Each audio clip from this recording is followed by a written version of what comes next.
वशं प्रसन्नवदनं ध्यायेत् सर्वविघ्नोपशान्तये नारायणं नमस्कृत्य नरं चैव नरोत्तमं देवीं सरस्वतीं व्यासं ततो जयमुदीरयेत् ऋग्यजुस्सामरूपाय वेदाहरणकर्मणे प्रणवोद्गीतौकुशे महोश्वशिरसे नमः ज्ञानानन्दमयं देवं निर्मलस्फटिकाकृतिम् आधारं सर्वविद्यानां हयग्रीवमुपास्महे व्यासं वसिष्ठनप्तारं शक्तेः पौत्रमकल्मषं पराशरात्मजं वन्दे शुकतातं तपोनिधिं व्यासाय विष्णुरूपाय व्यासरूपाय विष्णवे नमो वै ब्रह्मनिधये वासिष्ठाय नमो नमः शङ्करं शङ्कराचार्यं केशवं बादरायणं सूत्रभाष्यकृतौ वन्दे भगवन्तौ पुनः पुनः अज्ञानां जाह्नवीतीर्थं विद्यातीर्थं विवेकिनां सर्वेषां सुखदं तीर्थं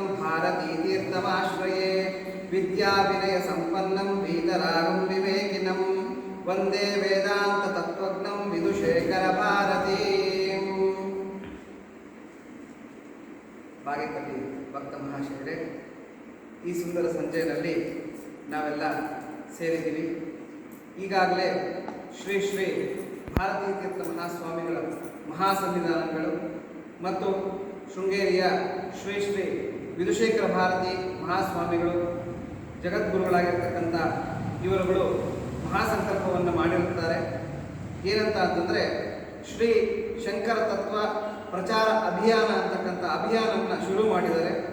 ಇದು ಈಗಾಗಲೇ ನಮಗೆ ಮಹಾಬಲ ಭಟ್ರು ಮತ್ತು ಶಾರದಾ ಅಮ್ಮ ಅವರು ಬಂದು ನಮಗೆ ಹೇಳಿ ಹೋಗಿದ್ದಾರೆ. ಅದರಂತೆ ಕಾರ್ಯಕ್ರಮಗಳೆಲ್ಲ ಕೂಡ ನಮಗೆ ಶಂಕರ ಮಠದಲ್ಲಿ ನಡ್ಕೊಂಡು ಬರ್ತಾ ಇದೆ.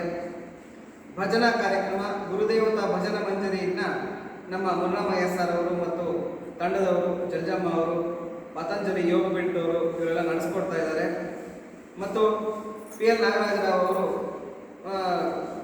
ಜಿಜ್ಞಾಸುಗಳಾಗಿರ್ತಕ್ಕಂಥ ಶಿಷ್ಯರಿಗೆ ಸುಭಾಷಿತಗಳನ್ನು, ವೇದ ಪಾಠವನ್ನು ಅಭ್ಯಾಸ ಮಾಡಿಸ್ತಾ ಇದ್ದಾರೆ. ಅದೇ ರೀತಿಯಲ್ಲಿ ತಿಂಗಳ 2ನೇ ಶನಿವಾರ ಈ ಪ್ರವಚನ ಮಾಲಿಕೆ ಅಂತಕ್ಕಂಥದ್ದು ನಡ್ಕೊಂಡು ಬರ್ತಾ ಇದೆ. ಅದೇ ಪ್ರಕಾರ ನಾರದ ಭಕ್ತಿ ಸೂತ್ರದ ಪ್ರವಚನಗಳು ಈಗ ಮುಂದುವರಿತಾ ಇದೆ. ನಾರದ ಭಕ್ತಿ ಸೂತ್ರ ಶಂಕರ ತತ್ವಕ್ಕೆ ಮತ್ತು ಶಂಕರರ ಒಂದು ಬೋಧನೆಗಳಿಗೆ ಹೇಗೆ ಪೂರಕವಾಗಿದೆ ಅಂತಕ್ಕಂಥ ಒಂದು ವಿಚಾರನ ನಾವು ಅಭ್ಯಾಸ ಮಾಡ್ತಾ ಇದ್ವಿ. ಇದಕ್ಕೆ ಪೂರ್ವವಾಗಿ ಇತ್ತೀಚೆಗೆ ನಡೆದ ಬೆಳವಣಿಗೆಗಳ ಬಗ್ಗೆ ಸ್ವಲ್ಪ ತಿಳಿಸ್ಕೊಡ್ಬೇಕು ಅಂತ ಹೇಳ್ಬಿಟ್ಟು ನಮ್ಮ ಮುನ್ನಾಮಯ್ಯ ಸರ್ ಅವರು ಕೇಳಿದ್ದಾರೆ. ಹಾಗಾಗಿ ಅದ್ರ ಬಗ್ಗೆ ಒಂದೆರಡು ಮಾತನ್ನು ಈಗ ಮೊದಲು ಆಡ್ತಾ ಇದ್ದೀನಿ. ಆನಂತರ ನಾವು ನಾರದ ಭಕ್ತಿ ಸೂತ್ರದ ಬಗ್ಗೆ ಅಧ್ಯಯನ ಮಾಡೋಣ. ಜೂನ್ ತಿಂಗಳ 24, 25, 26ನೇ ತಾರೀಕು ಬೆಂಗಳೂರಿನ ಶಂಕರಪುರಂನ ಶಂಕರ ಮಠದಲ್ಲಿ ಶ್ರೀ ಶ್ರೀ ವಿಧುಶೇಖರ ಭಾರತಿ ಸ್ವಾಮಿಗಳ ಸನ್ನಿಧಾನದಲ್ಲಿ ಅವರ ಒಂದು ಅಧ್ಯಕ್ಷತೆಯಲ್ಲಿ ಯೋಗಿಕ ಪ್ರಶಿಕ್ಷಣ ಶಿಬಿರ ಅಂತ ಬಿಟ್ಟು ನಡೆಸಿದ್ರು. ಆ ಯೋಗಿಕ ಪ್ರಶಿಕ್ಷಣ ಶಿಬಿರಕ್ಕೆ ಶಿಬಿರಾರ್ಥಿಗಳು ನಾನಾ ಭಾಗಗಳಿಂದ ಬಂದಿದ್ದರು. ಬಾಗೇಪಲ್ಲಿಯಿಂದ ನಮ್ಮ ಬ್ರಾಹ್ಮಣ ಸಂಘದ ಅಧ್ಯಕ್ಷರಾಗಿರ್ತಕ್ಕಂಥ ಮುನ್ನಾಮಯ್ಯ ಸರ್ ಅವರು ಮತ್ತು ಶಂಕರ ಮಠದ ಗೌರವಾಧ್ಯಕ್ಷರಾಗಿರ್ತಕ್ಕಂಥ ನಮ್ಮ ಪಿ ಎಲ್ ನಾಗರಾಜರಾವ್ ಅವರು ಮತ್ತು ನಾನು 3 ಜನ ಕೂಡ ಹೋಗಿದ್ವಿ. ಅಲ್ಲಿ ಅದ್ಭುತವಾಗಿರ್ತಕ್ಕಂಥ ಒಂದು ಅನುಭವ, ಒಂದು ಪಾಠಗಳನ್ನು ನಾವು ಅಲ್ಲಿ ಕಲಿತ್ವಿ. ಅಲ್ಲಿ ನಮಗೆ 4 ಜನ ಗುರುಗಳು ಸಿಕ್ಕಿದ್ರು. ಶಂಕರನಾರಾಯಣ ಶಾಸ್ತ್ರಿಗಳು ಅಂತ ಹೇಳ್ಬಿಟ್ಟು ಇವರು ಯೋಗಾಭ್ಯಾಸವನ್ನು ಮಾಡಿಸ್ತಕ್ಕಂಥ ಒಂದು ಆಚಾರ್ಯರಾಗಿದ್ದರು. 85 ವರ್ಷಗಳ ವಯಸ್ಸು ಅವ್ರಿಗೆ. ಆದರೂ ಕೂಡ 16 ವರ್ಷದ ಹುಡುಗನಂತೆ ಬಹಳ ಆಕ್ಟಿವ್ ಆಗಿ ತುಂಬ ಚೆನ್ನಾಗಿ ಅವರು ನಮಗೆ ಯೋಗಾಭ್ಯಾಸವನ್ನು ಮತ್ತು ಪ್ರಾಣಾಯಾಮವನ್ನು, ಮುದ್ರೆಗಳನ್ನು ಇವುಗಳ ಕುರಿತಾಗಿ ನಮಗೆ ಅಭ್ಯಾಸ ಮಾಡಿಸಿದ್ರು. ಮತ್ತು ಇನ್ನೊಬ್ಬರು ನಾಗರಾಜರಾಯರು ಅಂತ ಬಂದಿದ್ದರು. ಅವರು ಕೂಡ ಅಷ್ಟಾಂಗ ಯೋಗ, ಧ್ಯಾನ, ಸಮಾಧಿ ಇವುಗಳ ಕುರಿತಾಗಿ ನಮಗೆ ತುಂಬ ಚೆನ್ನಾಗಿ ಮಾಹಿತಿಗಳನ್ನು ಕೊಟ್ಟಿದ್ದಾರೆ. ಉಮೇಶ್ ಭಟ್ರು ಅಂತ ಬಂದಿದ್ದರು. ಇವರು ವೇದ ವಿಜ್ಞಾನದ ಬಗ್ಗೆ ಮತ್ತು ವೇದ ಪರಂಪರೆಯ ಬಗ್ಗೆ ನಮಗೆ ತಿಳಿಸ್ಕೊಟ್ಟಿದ್ದಾರೆ. ಶಿಕಾರಿಪುರ ಕೃಷ್ಣಮೂರ್ತಿಗಳು ಅಂತ ಬಿಟ್ಟು ಇವರು ಹಿರಿಯ ನಾಗರಿಕರು. ಇವರು ಕೂಡ ನಮಗೆ ತುಂಬ ಚೆನ್ನಾಗಿ ನಮಗೆ ವಿಷಯಗಳನ್ನು ಅವಗಾಹನೆ ಮಾಡಿಸಿದ್ದಾರೆ. ಷಡ್ದರ್ಶನಗಳ ಬಗ್ಗೆ ಎಲ್ಲ ಮಾತಾಡಿದ್ರು. ತುಂಬ ಉತ್ತಮವಾಗಿರ್ತಕ್ಕಂಥ ಒಂದು ಅನುಭವ, ಉತ್ತಮವಾಗಿರ್ತಕ್ಕಂಥ ಒಂದು ವಿಷಯ ಸಂಗ್ರಹಣೆ ಇವನ್ನೆಲ್ಲ ಮಾಡಿ ನಾವು ಕೃತಕೃತ್ಯರಾದ್ವಿ ಅಂತ ಹೇಳ್ಬಿಟ್ಟು ನಾವು 3 ಜನ ಭಾವಿಸಿದ್ವಿ. ಆ ಒಂದು ವಿಷಯಗಳನ್ನು ಇಲ್ಲಿ ಕೂಡ ಬಾಗೇಪಲ್ಲಿ ಜನಗಳಿಗೂ ಕೂಡ ತಲುಪಿಸಬೇಕು ಅಂತಕ್ಕಂಥದ್ದು ಮಹಾ ಸಂವಿಧಾನಗಳವರ ಒಂದು ಆಶಯ ಆಗಿದೆ. ಅವ್ರೇನು ಹೇಳಿದ್ರು ಅಂತಂದರೆ, ನನಗೆ ಬೇರೆ ಯಾರೂ ಬಳಗ ಇಲ್ಲ, ನನಗಿರ್ತಕ್ಕಂಥ ಬಳಗ ಯಾರು ಅಂದರೆ, ಯಾರು ಶಂಕರರ ತತ್ವವನ್ನ ಪ್ರಚಾರ ಮಾಡ್ತಾ ಹೋಗ್ತಾರೆ, ಯಾರು ಶಂಕರರ ಒಂದು ಒಂದು ಬೋಧನೆಗಳನ್ನು ಮತ್ತು ಅದಕ್ಕೆ ಸಂಬಂಧಪಟ್ಟಿರ್ತಕ್ಕಂಥ ಮಾಹಿತಿಗಳನ್ನು ತಿಳಿಸ್ತಾ ಹೋಗ್ತಾರೆ, ಅವರೇ ನನ್ನ ನಿಜವಾಗಿರ್ತಕ್ಕಂಥ ಬಳಗ, ಅವರೇ ನಮ್ಮ ನಿಜವಾಗಿರ್ತಕ್ಕಂಥ ಒಂದು ಬಂಧು ಬಳಗ ಅಂತ ಹೇಳ್ಬಿಟ್ಟು ಅವರು ಹೇಳಿದ್ದಾರೆ. ಹಾಗಾಗಿ ನಾವೆಲ್ಲ ಕೂಡ ಶಂಕರರ ತತ್ವವನ್ನ, ಶಂಕರರ ಬೋಧನೆಗಳನ್ನ ಒಬ್ಬರಿಗೊಬ್ಬರು ಪ್ರಚಾರ ಮಾಡ್ಕೊಂತ, ಭಗವದ್ಗೀತೆಯಲ್ಲಿ ಭಗವಂತ ಹೇಳಿದಂಗೆ ತುಷ್ಯಂತಿತ ರಮಂತಿಜ ಅಂತ ಹೇಳ್ಬಿಟ್ಟಂತ, ಒಬ್ಬರಿಗೊಬ್ರು ಹೆಂಗೆ ಅಂತಂದ್ರೆ ಒಂದು ಲೋಟದಿಂದ ಇನ್ನೊಂದು ಲೋಟಕ್ಕೆ ಹಾಲನ್ನ ನಾವು ಕಲೆ ಹಾಕಿದಂಗೆ, ಜೇನು ಹಾಲು ಇವಾಗ ಮಿಕ್ಸ್ ಆಗಿದೆ, ಅದನ್ನ ಈ ಕಡೆ ಲೋಟದಿಂದ ಆ ಕಡೆ ಲೋಟಕ್ಕೆ, ಆ ಕಡೆ ಲೋಟದಿಂದ ಈ ಕಡೆ ಲೋಟಕ್ಕೆ. ಇಲ್ಲಿ ಗುರು ಶಿಷ್ಯರು ಅಂತ ಏನಿಲ್ಲ, ಇರುವರು ಒಬ್ಬರೇ ಗುರು. ಅವನು ಯಾರು ಅಂತಂದ್ರೆ ಜಗದ್ಗುರುವಾಗಿರ್ತಕ್ಕಂಥ ಶ್ರೀಕೃಷ್ಣ. ನಮಗೆ ಪ್ರತ್ಯಕ್ಷವಾಗಿ ಕಾಣ್ತಕ್ಕಂಥ ಇನ್ನೊಬ್ಬ ಗುರುಗಳು ಯಾರು ಅಂತಂದ್ರೆ ಶೃಂಗೇರಿ ಜಗದ್ಗುರುಗಳು. ನಮಗೆ ಇವ್ರು ಬಿಟ್ಟರೆ ಬೇರೆ ಯಾರು ಗುರುಗಳು ಗೊತ್ತಿಲ್ಲ. ನಾವೇನ್ ಮಾಡ್ಬೋದು ಅಂತಂದ್ರೆ, ನಮಗೆ ಗೊತ್ತಿರ್ತಕ್ಕಂಥ ವಿಚಾರಗಳನ್ನ ಇನ್ನೊಬ್ಬರಿಗೆ ಗೊತ್ತಿರ್ತಕ್ಕಂಥ ವಿಚಾರಗಳನ್ನ ನಮಗೆ ಪರಸ್ಪರ ನಾವು ಶೇರ್ ಮಾಡ್ಕೊಂತ, ಅಂದ್ರೆ ವಿನಿಮಯ ಮಾಡ್ಕೊಂತ ನಾವು ಮುಂದುವರಿಬೇಕಾಗತ್ತೆ. ಹಾಗಾಗಿ ಅದ್ಭುತವಾಗಿರ್ತಕ್ಕಂಥ ವಿಷಯಗಳನ್ನ ನಮಗೆ ತಿಳಿಸ್ಕೊಟ್ಟಿದ್ದಾರೆ. ಪತಂಜಲ ಯೋಗ ಸೂತ್ರಗಳು ಅಂತ ಹೇಳ್ಬಿಟ್ಟು ಅದ್ರ ಕುರಿತಾಗಿ ಕೂಡ ನಮಗೆ ತಿಳಿಸ್ಕೊಟ್ಟಿದ್ದಾರೆ. ಮುಖ್ಯವಾಗಿ ನಾವು ಅಲ್ಲಿ ಕಲಿತ 4 ವಿಚಾರಗಳು ಏನು ಅಂತಂದ್ರೆ, ಮೊದಲನೇ ವಿಚಾರ, ನಾವು ನಿತ್ಯ ಜೀವನದಲ್ಲಿ ಪ್ರತಿದಿನ ಬೆಳಗ್ಗೆ ಎದ್ದೇಳ್ತೀವಿ, ಸ್ನಾನ ಮಾಡ್ತೀವಿ, ಸಂಧ್ಯಾ ವಂದನೆ ಮಾಡ್ತೀವಿ, ದೇವ್ರ ಪೂಜೆ ಮಾಡ್ತೀವಿ, ನಿತ್ಯ ಕರ್ಮಾನುಷ್ಠಾನಗಳಿಗೆ, ನಮ್ಮ ಉದ್ಯೋಗಗಳಿಗೆ ಅದಕ್ಕೆ ಇದಕ್ಕೆ ಹೋಗ್ತೀವಿ, ಅಥವಾ ನಾವು ಯಾವುದೋ ಒಂದು ವಾಕ್ ಮಾಡ್ತೀವಿ, ಯೋಗ ಮಾಡ್ತೀವಿ, ಅಥವಾ ಇನ್ನೇನೋ ಶೀತಲೀಕರಣ ವ್ಯಾಯಾಮ ಮಾಡ್ತೀವಿ. ಈ ಥರದ್ದು ಏನೇ ಮಾಡಿದ್ರು ಕೂಡ ನಾವು ಈ ಒಂದು 5 ವಿಷಯಗಳನ್ನ ಹೇಳಿದರೆ, ಈ 5 ವಿಷಯಗಳನ್ನ ನಾವು ಅದ್ರ ಜೊತೆ ಜೋಡಿಸ್ಕೊಂತ ನಾವು ಮುಂದುವರಿಬೇಕು ಅಂತಕ್ಕಂಥದ್ದು ಆ ಶಿಬಿರದ ಮುಖ್ಯ ಉದ್ದೇಶ ಆಗಿತ್ತು. ಅದರಲ್ಲಿ ಮೊದಲನೇದೇನು ಅಂತಂದ್ರೆ ಪ್ರಾಣಾನುಸಂಧಾನ. ಪ್ರಾಣಾನುಸಂಧಾನ ಅಂದ್ರೆ ಏನು ಅಂದ್ರೆ, ನಾವು ಪ್ರತಿಯ ಉಸಿರನ್ನು, ನಾವು ಆಡ್ತಕ್ಕಂಥ ಪ್ರತಿ ಉಸಿರನ್ನು ಕೂಡ ಕ್ರಮಬದ್ಧವಾಗಿ, ಲಯಬದ್ಧವಾಗಿ ನಾವು ಅದನ್ನ ಮಾಡ್ತಾ ಹೋಗ್ಬೇಕು. ಇದನ್ನ ಪ್ರಾಣಾನುಸಂಧಾನ ಅಂತ ಕರೀತಾರೆ. ಈ ಪ್ರಾಣಾನುಸಂಧಾನ ನಾವು ನಿತ್ಯ ಜೀವನದಲ್ಲಿ ಅಳವಡಿಸ್ಕೋಬೇಕು ಅಂತ. ಅಲ್ಲಿ ಗುರುಗಳು ಹೇಳಿದ್ದೇನು ಅಂತಂದ್ರೆ, ಇವಾಗ ನಾಯಿ ಹೆಂಗೆ ಉಸಿರಾಡತ್ತೆ ಅಂದ್ರೆ ಜೋರಾಗಿ ಉಸಿರಾಡತ್ತೆ, ಈ ತರದ ಪ್ರಾಣಿಗಳೆಲ್ಲ ಏನ್ ಮಾಡುತ್ತೆ ಅಂತಂದ್ರೆ ಬೇಗ ತನ್ನ ಒಂದು ಶರೀರನ್ನ ಬಿಡಬೇಕಾಗಿರ್ತಕ್ಕಂಥ ಪರಿಸ್ಥಿತಿ ಬರುತ್ತೆ. ಯಾಕೆ ಅಂತಂದ್ರೆ ಅದಕ್ಕೆ ಲಯಬದ್ಧತೆ ಇಲ್ಲ, ಪ್ರಾಣದಲ್ಲಿ ಲಯಬದ್ಧತೆ ಇಲ್ಲ. ಅದೇ ತರನೇ ಕೆಲವು ಪ್ರಾಣಿಗಳು, ಇವಾಗ ತಿಮಿಂಗಲ, ಆಮೆ, ಇಂಥವೆಲ್ಲ ಏನ್ ಮಾಡುತ್ತೆ ಅಂತಂದ್ರೆ ಅವು ನಿಧಾನ ಗತಿಯಲ್ಲಿ 10 ನಿಮಿಷಕ್ಕೆ 5 ನಿಮಿಷಕ್ಕೆ ಒಂದ್ಸಲಿ ಉಸಿರನ್ನು ತೆಗೆದುಕೊಳ್ಳುತ್ತೆ. ಅದಕ್ಕೊಂದು ಕ್ರಮಬದ್ಧತೆ ಇದೆ. ಅಂದ್ರೆ ಇಷ್ಟೇ ಹೊತ್ತಿಗೆ ಉಸಿರು ತಗೋಬೇಕು, ಇಷ್ಟೇ ಹೊತ್ತಿಗೆ ಉಸಿರು ಬಿಡಬೇಕು ಅಂತಕ್ಕಂಥ ಕ್ರಮಬದ್ಧತೆ ಇದೆ. ಆ ಕ್ರಮಬದ್ಧವಾಗಿ ಯಾವ ಪ್ರಾಣಿಗಳು ಉಸಿರಾಡ್ತಾ ಇದೆ ಅವೆಲ್ಲ ಕೂಡ 250, 300, 600 ವರ್ಷಗಳ ಕಾಲ ಬದುಕ್ತಕ್ಕಂಥ ಪ್ರಾಣಿಗಳಿವೆ. ಹೀಗೆ ಇರೋದ್ರಿಂದ ಅವ್ರು ಹೇಳಿದ್ದೇನು ಅಂದ್ರೆ ಪ್ರಾಣಾನುಸಂಧಾನ. ನಾವು ನಿತ್ಯ ಜೀವನದಲ್ಲಿ ಪ್ರಾಣನ ಅನುಸಂಧಾನ ಮಾಡ್ಕೋಬೇಕು. ಹೆಂಗಂದ್ರೆ ಹಂಗೆ ಉಸಿರಾಡಬಾರ್ದು. ಇವಾಗ ನಾವೇನ್ ಮಾಡ್ತೀವಿ, ಕೋಪ ಬಂದಾಗ ಜೋರಾಗಿ ಉಸಿರಾಡ್ತೀವಿ, ಅಥವಾ ಟೆನ್ಷನ್ ಆದಾಗ ಜೋರಾಗಿ ಉಸಿರಾಡ್ತೀವಿ. ಎಷ್ಟು ಹೆಚ್ಚಾಗಿ ಜೋರಾಗಿ ಉಸಿರಾಡ್ತಾ ಹೋಗ್ತೀವಿ, ಅಷ್ಟು ಹೆಚ್ಚು ನಮ್ಮ ಆಯಸ್ಸು ಕಡಿಮೆ ಆಗ್ತಾ ಹೋಗುತ್ತೆ. ಎಷ್ಟು ಲಯಬದ್ಧವಾಗಿ, ಕ್ರಮಬದ್ಧವಾಗಿ, ನಿಧಾನಗತಿಯಲ್ಲಿ ನಾವು ಉಸಿರು ಎಳ್ಕೊಂತ ಬಿಡ್ತಾ ಮಾಡ್ತಾ ಇರ್ತೀವೋ ಅಷ್ಟು ಹೆಚ್ಚು ಆಯಸ್ಸು ನಮಗೆ ಜಾಸ್ತಿ ಆಗ್ತಾ ಹೋಗುತ್ತೆ. ಬ್ರೈನ್ಗೆ ಆಕ್ಸಿಜನ್ ಹೆಚ್ಚು ಸಪ್ಲೈ ಆಗುತ್ತೆ, ಜೀರ್ಣಕ್ರಿಯೆ ಚೆನ್ನಾಗಿ ಕೆಲಸ ಮಾಡುತ್ತೆ, ಚಯಾಪಚಯ ಕ್ರಿಯೆ, ಮೆಟಬಾಲಿಕ್ ಆಕ್ಟಿವಿಟೀಸು ಶರೀರದಲ್ಲಿ ತುಂಬ ಚೆನ್ನಾಗಿ ಆಗುತ್ತೆ. ಹಾಗಾಗಿ ಪ್ರಾಣಾನುಸಂಧಾನನ ನಾವು ಮಾಡ್ಕೋಬೇಕು ಅಂತಕ್ಕಂಥ ವಿಚಾರನ ಹೇಳಿದೆ. ಎರಡನೇದು ಒಂದು ನಾದಾನುಸಂಧಾನ. ನಾದಾನುಸಂಧಾನ ಅಂದ್ರೆ ಏನು ಅಂದ್ರೆ, ನಾದ ಅಂದ್ರೆ ಪ್ರಣವ, ಓಂಕಾರ. ಬ್ರಹ್ಮ ಸೃಷ್ಟಿಯನ್ನೆಲ್ಲ ಮಾಡಿದ್ದಾದ್ಮೇಲೆ ಪ್ರಪ್ರಥಮವಾಗಿ ಅವನ ಹೇಳಿದ ಮೊದಲನೇ ವಾಕ್ಯ ಏನು ಅಂತಂದ್ರೆ ಓಂಕಾರ. ಆ, ಉ, ಮಾ ಗೆ ಸಂಬಂಧಪಟ್ಟಿರ್ತಕ್ಕಂಥ 3 ಅಕ್ಷರಗಳ ಸಂಯೋಗ ಇರತಕ್ಕಂಥ ಓಂಕಾರ. ಇದನ್ನ ಹೇಗೆ ನಾವು ಓಂಕಾರ ಜಪನ್ನ ಪ್ರತಿದಿನ ನಾವು ಮಾಡಬೇಕು ಅಂತಕ್ಕಂಥದ್ದನ್ನ ಅಲ್ಲಿ ಶಿಬಿರದಲ್ಲಿ ನಮಗೆ ಅಭ್ಯಾಸ ಮಾಡಿಸಿದ್ರು. ಅಂತ ನಾವು ಫಸ್ಟ್ ಇದು ಮಾಡಿದಾಗ ನಮಗೆ ಎಲ್ಲಿ ಸ್ಪಂದನೆ ಆಗುತ್ತೆ ಗಮನಿಸಿ ಅಂತ ಹೇಳಿದ್ರು. ಅದು ಎಲ್ಲಿ ಸ್ಪಂದನೆ ಆಗುತ್ತೆ ಅಂದ್ರೆ ಹೊಕ್ಕಳ ಭಾಗದಲ್ಲಿ ಸ್ಪಂದನೆ ಆಗುತ್ತೆ. ಅಂದಾಗ ನಾವು ಅದನ್ನ ಗಮನಿಸ್ಬೋದು. ಅಂದ್ರೆ ನಾವೊಂದು 8-10 ಸಲ ಆ ಥರ ಅಂತ ಜೋರಾಗಿ ನಾವು ಇದು ಮಾಡಿದಾಗ ಆ ಹೊಕ್ಕಳ ಭಾಗದಲ್ಲಿ ನಾಡಿ ಬಡಿಯೋದನ್ನ, ಆ ಸ್ಪಂದನ ಆಗೋದನ್ನ ನಾವು ಗಮನಿಸ್ಬೋದು. ಅಲ್ಲಿ ಏನಿರುತ್ತೆ ಅಂದ್ರೆ ಮಣಿಪೂರಕ ಚಕ್ರ ಇರುತ್ತೆ. ಇದು ಜೀರ್ಣಕ್ರಿಯೆಗೆ ಸಂಬಂಧಪಟ್ಟಿರ್ತಕ್ಕಂಥ ಚಕ್ರ. ಈ ಚಕ್ರಕ್ಕೆ ಅಗ್ನಿ ಅಧಿದೇವತೆ ಆಗಿರ್ತಾನೆ. ಅಂದ್ರೆ ನಮ್ಮ ಚಯಾಪಚಯ ಕ್ರಿಯೆಗಳಿಗೆ ಇದು ತುಂಬಾ ಅನುಕೂಲವಾಗಿರ್ತಕ್ಕಂಥ ಇದನ್ನ ಮಾಡಿಕೊಡುತ್ತೆ ಅಂತ. ಎರಡನೇದು ಮಾ, ಹೃದಯದ ಭಾಗದಲ್ಲಿ ಮಾ ಸರಿ ಊ ಅಂತ ನಾವು ಮಾಡಿದಾಗ ಹೃದಯದ ಭಾಗದಲ್ಲಿ ನಮಗೇನಾಗುತ್ತೆ, ಸ್ಪಂದನೆ ಅಂತಕ್ಕಂಥದ್ದು ಉಂಟಾಗುತ್ತೆ. ಇಲ್ಲಿ ಆಕಾಶ ತತ್ವ ಇರುತ್ತೆ, ಮಹೇಶ್ವರ ಅದರ ಅಧಿದೇವತೆ ಆಗಿರ್ತಾನೆ. ಹಾಗಾಗಿ ನಮಗೆ ಆ ಒಂದು ಶಕ್ತಿಗಳು ನಮಗೆ ಸಿಗುತ್ತೆ. ಆಮೇಲೆ ಮನಸ್ಸು ಪ್ರಶಾಂತವಾಗುತ್ತೆ. ಯಾಕಂದರೆ ಇಲ್ಲಿ ಹೃದಯ ಅಂತಂದರೆ ನಾವು ಅಂದ್ಕೊಳ್ತಕ್ಕಂಥದ್ದು ಈ ಬಡಿತಕ್ಕಂಥ ಹೃದಯ ಅಲ್ಲ, ಅದೊಂದು ಇಂದ್ರಿಯ ಅಷ್ಟೇ. ಹೃದಯ ಅಂತಂದರೆ ಭಾವನೆಗಳು ಹೊರಗುವಂತಕ್ಕಂಥ ಒಂದು ಸಮುದ್ರದಂತಹ ಒಂದು ವಸ್ತು. ಅಂದರೆ ವಸ್ತು ಅಂತಂದರೆ ವಸ್ತುನೂ ಅಲ್ಲ, ಭಾವನೆಗಳ ಉಗಮ ಸ್ಥಾನ ಅದು ಇಲ್ಲಿರುತ್ತೆ ಸೆಂಟ್ರಲ್ಲಿ. ಆ ಒಂದು ಚಕ್ರ ಅನಾಹತ ಚಕ್ರ ಅಂತ ಹೇಳ್ಬಿಟ್ಟು ಆಕಾಶ ತತ್ವ ಅದಕ್ಕೆ ಉದಾಹರಣೆ. ಆಕಾಶಕ್ಕೆ ನೋಡಿ ಎಲ್ಲೇ ಇಲ್ಲ, ಅದೇ ಥರನೇ ನಮ್ಮ ಮನಸ್ಸಿಗೆ, ನಮ್ಮ ಆಲೋಚನೆಗಳಿಗೆ ಎಲ್ಲೇ ಇಲ್ಲ. ಅದು ಎಲ್ಲೇ ಮೀರಿ ಹೋಗ್ತಾ ಇರ್ತಕ್ಕಂಥದ್ದು. ಅದನ್ನು ನಾವು ಕಂಟ್ರೋಲ್ನಲ್ಲಿ ಇಡಬೇಕಾದ್ರೆ, ಅದನ್ನು ಒಂದು ಲಯಬದ್ಧತೆಗೆ ತರಬೇಕಾದ್ರೆ ಉಕಾರನ್ನು ನಾವು ಉಚ್ಚಾರಣೆ ಮಾಡಿದಾಗ ಹೃದಯದ ನಾಡಿಗಳೆಲ್ಲ ಸ್ಪಂದನೆ ಆಗುತ್ತೆ. ಈ ವಿಚಾರವನ್ನು ಹೇಳಿದ್ರು. ನೆಕ್ಸ್ಟ್ ಬಂದು ಮಕಾರ.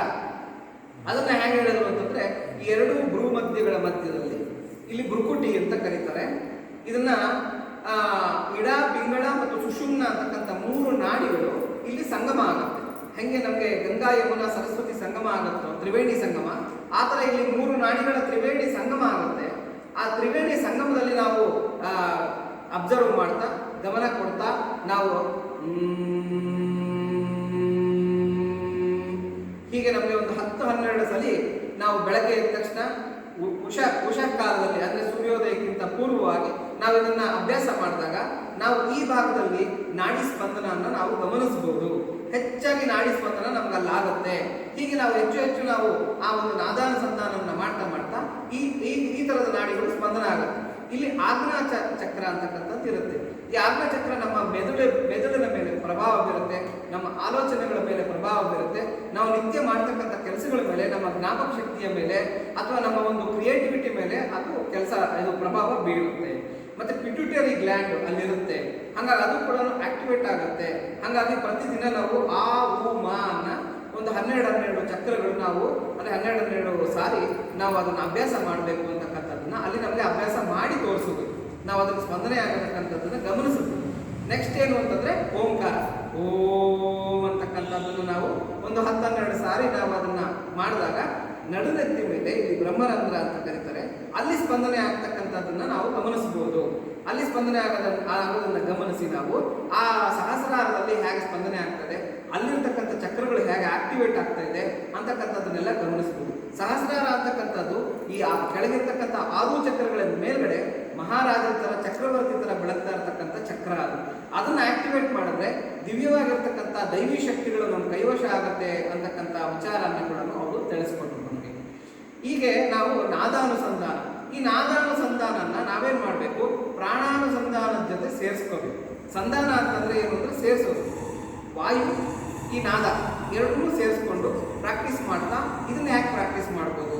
ಇವಾಗ ಪೂರಕ ಅಂತ ಕರೀತಾರೆ, ನಾವು ಉಸಿರನ್ನು ಒಳಗೆ ಹೇಳ್ಕೊಂಡ್ರೆ ಪೂರಕ ಅಂತ ಕರೀತೀವಿ, ಉಸಿರನ್ನು ಹೊರಗೆ ಬಿಟ್ಟರೆ ರೇಚಕ ಅಂತ ಕರೀತೀವಿ, ಒಳಗಡೆ ಉಸಿರನ್ನು ನಿಲ್ಲಿಸ್ಕೊಂಡ್ರೆ ಅಂತಃ ಕುಂಭಕ ಅಂತ ಕರೀತಾರೆ. ಹೊರಗಡೆ ಉಸಿರನ್ನ ನಾವು ಅಲ್ಲೇ ಉಸಿರನ್ನು ಬಿಟ್ಟು ಮತ್ತೆ ಉಸಿರು ಎಳ್ಕೊಳ್ಳೋದಕ್ಕೆ ಸ್ವಲ್ಪ ನಾವು ನಿಧಾನ ಮಾಡಿದ್ರೆ ಅದನ್ನು ಬಾಹ್ಯ ಕುಂಭಕ ಅಂತ ಕರೀತಾರೆ. ಹೀಗೆ ಕುಂಭಕದಲ್ಲಿ 4 ವಿಧ. ಹೀಗೆ ಪ್ರಾಣಾಯಾಮದಲ್ಲಿ 4 ವಿಧ. ಇವು 4 ಒಂದು ಒಟ್ಟಿಗೆ ಮಾಡಬೇಕು. ಒಂದು ಚಕ್ರ, ಶ್ವಾಸ ಚಕ್ರ ಅಂತ ಕರೀತಾರೆ. ಇದನ್ನು ನಾವೇನು ಮಾಡಬೇಕು, ಪ್ರಾಣನ ನಾವು ನಾದಾನುಸಂಧಾನ ಮಾಡಿಕೊಂಡು ಮಾಡಬೇಕು. ಅಂದರೆ ಓಂ ಅಂತ ಉಸಿರು ಎಳ್ಕೊಳ್ಳೋದು, ಓಂ ಅಂತ ಉಸಿರು ಬಿಡೋದು, ಓಂ ಅಂತ ಕುಂಭಕ ಮಾಡೋದು, ಬಾಹ್ಯ ಕುಂಭಕ, ಅಂತಃ ಕುಂಭಕ, ಇವನ್ನೆಲ್ಲ ಮಾಡ್ತಕ್ಕಂಥದ್ದು. ಇದನ್ನು ನಾವು ಪ್ರಾಕ್ಟೀಸ್ ಮಾಡೋದನ್ನ ನಾದಾನುಸಂಧಾನ ಅಂತ ಹೇಳೋದು. ಇದು ಪ್ರಾಣಾನುಸಂಧಾನ ಆಯಿತು. ಪ್ರಾಣಾನುಸಂಧಾನದ ಜೊತೆ ನಾದಾನ ಮಿಕ್ಸ್ ಮಾಡಿಕೊಂಡ್ರೆ ಅದು ನಾದಾನುಸಂಧಾನ ಆಯಿತು. ನೆಕ್ಸ್ಟ್ ಏನು ಹೇಳಿದ್ರು ಅಂತಂದರೆ ಮಂತ್ರಾನುಸಂಧಾನ. ಯಾವುದಾದ್ರೂ ನಮಗೆ ಇಷ್ಟ ದೈವದ ಒಂದು ಮಂತ್ರ ಅಂತ ತಗೊಳ್ಕೊಳ್ಳೋದು. ಜೀವನದಲ್ಲಿ ಪೂರ್ತಿ ನಮಗೆ ಆ ಇಷ್ಟ ದೈವದ ಮಂತ್ರನೇ ನಮ್ಮ ಉಸಿರಾಗಿಸ್ಕೊಳ್ಳೋದು. ಯಾಕೆಂದರೆ ಹೆಂಗೆ ಮೀನಿಗೆ ನೀರು ಆಧಾರನೋ ಹಾಗೆ ನಮಗೆ ಇಷ್ಟ ದೈವದ ಮಂತ್ರ ಆಧಾರ ಆಗಿರಬೇಕು. ಈ ಮಂತ್ರನ ನಾವು ಈ ಅನುಸಂಧಾನ ಮಾಡ್ಕೋಬೇಕು, ಪ್ರಾಣದ ಜೊತೆ ಅನುಸಂಧಾನ ಮಾಡ್ಕೋಬೇಕು. ಅದಕ್ಕೆ ಅವ್ರು ಕೆಲವು ಎಕ್ಸಾಂಪಲ್ಗಳು ಕೊಟ್ಟರು, ಗಾಯತ್ರಿ ಮಂತ್ರನ, ಮತ್ತು ಕೆಲವು ದಿವ್ಯವಾಗಿರ್ತಕ್ಕಂಥ ಉಪನಿಷತ್ ವಾಕ್ಯಗಳನ್ನು, ಇವುಗಳನ್ನೆಲ್ಲ ಕೊಟ್ಟರು. ಸಿಂಪಲ್ ಆಗಿ ಅವ್ರು ನಮಗೆ ಪ್ರಾಕ್ಟೀಸ್ ಮಾಡಿಸಿದ್ದೇನು ಅಂದರೆ ನಮ್ಗೆ ಅರ್ಥ ಆಗೋದಕ್ಕೋಸ್ಕರ ಗುರುರ್ ಬ್ರಹ್ಮ ಗುರುರ್ ವಿಷ್ಣು ಅಂತ ಉಸಿರು ಹೇಳ್ಕೊಳೋದು, ಗುರುರ್ ದೇವೋ ಮಹೇಶ್ವರ ಅಂತ ಒಳಗಡೆ ಉಸಿರನ್ನ ನಿಲ್ಲಿಸೋದು, ಅಲ್ಲಿ ಉಸಿರು. ಗುರು ಸಾಕ್ಷಾತ್ ಪರಬ್ರಹ್ಮ ಅಂತ ಉಸಿರನ್ನ ಹೊರಗಡೆಗೆ ಬಿಡೋದು. ತಸ್ಮೈ ಶ್ರೀ ಗುರವೇ ನಮಃ. ಅಲ್ಲಿವರೆಗೂ ಕೂಡ ಉಸಿರನ್ನು ಮತ್ತೆ ಎಳ್ಕೊಂಡ್ತೀರ ಬಾಹ್ಯ ಕುಂಭಕ ಮಾಡ್ತಕ್ಕಂಥ. ಇದು 4 ಸ್ಟೆಪ್ ಆಯಿತು. ಇದನ್ನು ಸಿಂಪಲ್ ಆಗಿ ಅವ್ರು ಮಾಡಿಸಿದ್ದು, ಅಂದರೆ ನಮ್ಗೆ ಅರ್ಥ ಆಗೋದಕ್ಕೋಸ್ಕರ ಮಾಡಿಸಿದ್ದು. ಹೀಗೆ ನಾವು ಪ್ರತಿದಿನ ನಾವು ಇದೇ ಥರ, ಅಲ್ಲೇ ಗುರುಬ್ರಹ್ಮ ಅನ್ನೋದು ಒಂದು ಎಕ್ಸಾಂಪಲ್ಲು. ಅದೇ ಥರನೇ ನಮ್ಮ ಇಷ್ಟ ದೈವದ ಯಾವುದಾದ್ರೂ ಮಂತ್ರನೋ ಶ್ಲೋಕನೋ ಇದನ್ನು ನಾವು ಆ ಥರ ಪ್ರಾಕ್ಟೀಸ್ ಮಾಡಬೇಕು. ಅದರ ಪ್ರಾಣದ ಜೊತೆ ಅನುಸಂಧಾನ ಮಾಡ್ಕೋಬೇಕು ಮಂತ್ರನ್ನ ಅಂತ. ಇದನ್ನು ನಾವು ಮಾಡ್ತಾ ಹೋದರೆ ಕ್ರಮಬದ್ಧವಾಗಿ ಲಯಬದ್ಧವಾಗಿ ಆಗ್ತಾ ಇರುತ್ತೆ. ಇದು ಪ್ರಪ್ರಥಮದಲ್ಲಿ ಏನನ್ಸುತ್ತೆ ಅಂತಂದರೆ ಭಾಳ ಕಷ್ಟ, ಇದನ್ನು ಡ್ರಿಲ್ ಮಾಡಿಸ್ತಾ ಇದ್ದಾರೆ ನಮ್ಮ ಕೈನಲ್ಲಿ ಅಂತ ಹೇಳ್ತಾರೆ. ಇದು ಮಾಡ್ತಾ ಮಾಡ್ತಾ ಮಾಡ್ತಾ ಮಾಡ್ತಾ ಏನಾಗ್ಬಿಡುತ್ತೆ ಅಂತಂದರೆ ಸಹಜವಾಗಿರ್ತಕ್ಕಂಥ ನಮ್ಮ ಪ್ರಕ್ರಿಯೆ ಆಗೋಗ್ಬಿಟ್ಟು ನಾವು ಏನೇ ಕೆಲಸ ಮಾಡ್ತಾ ಇದ್ರು ಕೂಡ ಒಳಗಡೆ ಆ ಶಬ್ದ ಕೇಳಿಸ್ತಾ ಇರುತ್ತೆ. ಗುರುರ್ ಬ್ರಹ್ಮ ಗುರುರ್ ವಿಷ್ಣು ಇದು ಕೇಳಿಸ್ತಾನೆ ಇರುತ್ತೆ. ಉಸಿರು ಮಾತ್ರ ಕ್ರಮಬದ್ಧವಾಗಿ ಲಯಬದ್ಧವಾಗಿ ಆಡ್ತಾ ಇರುತ್ತೆ.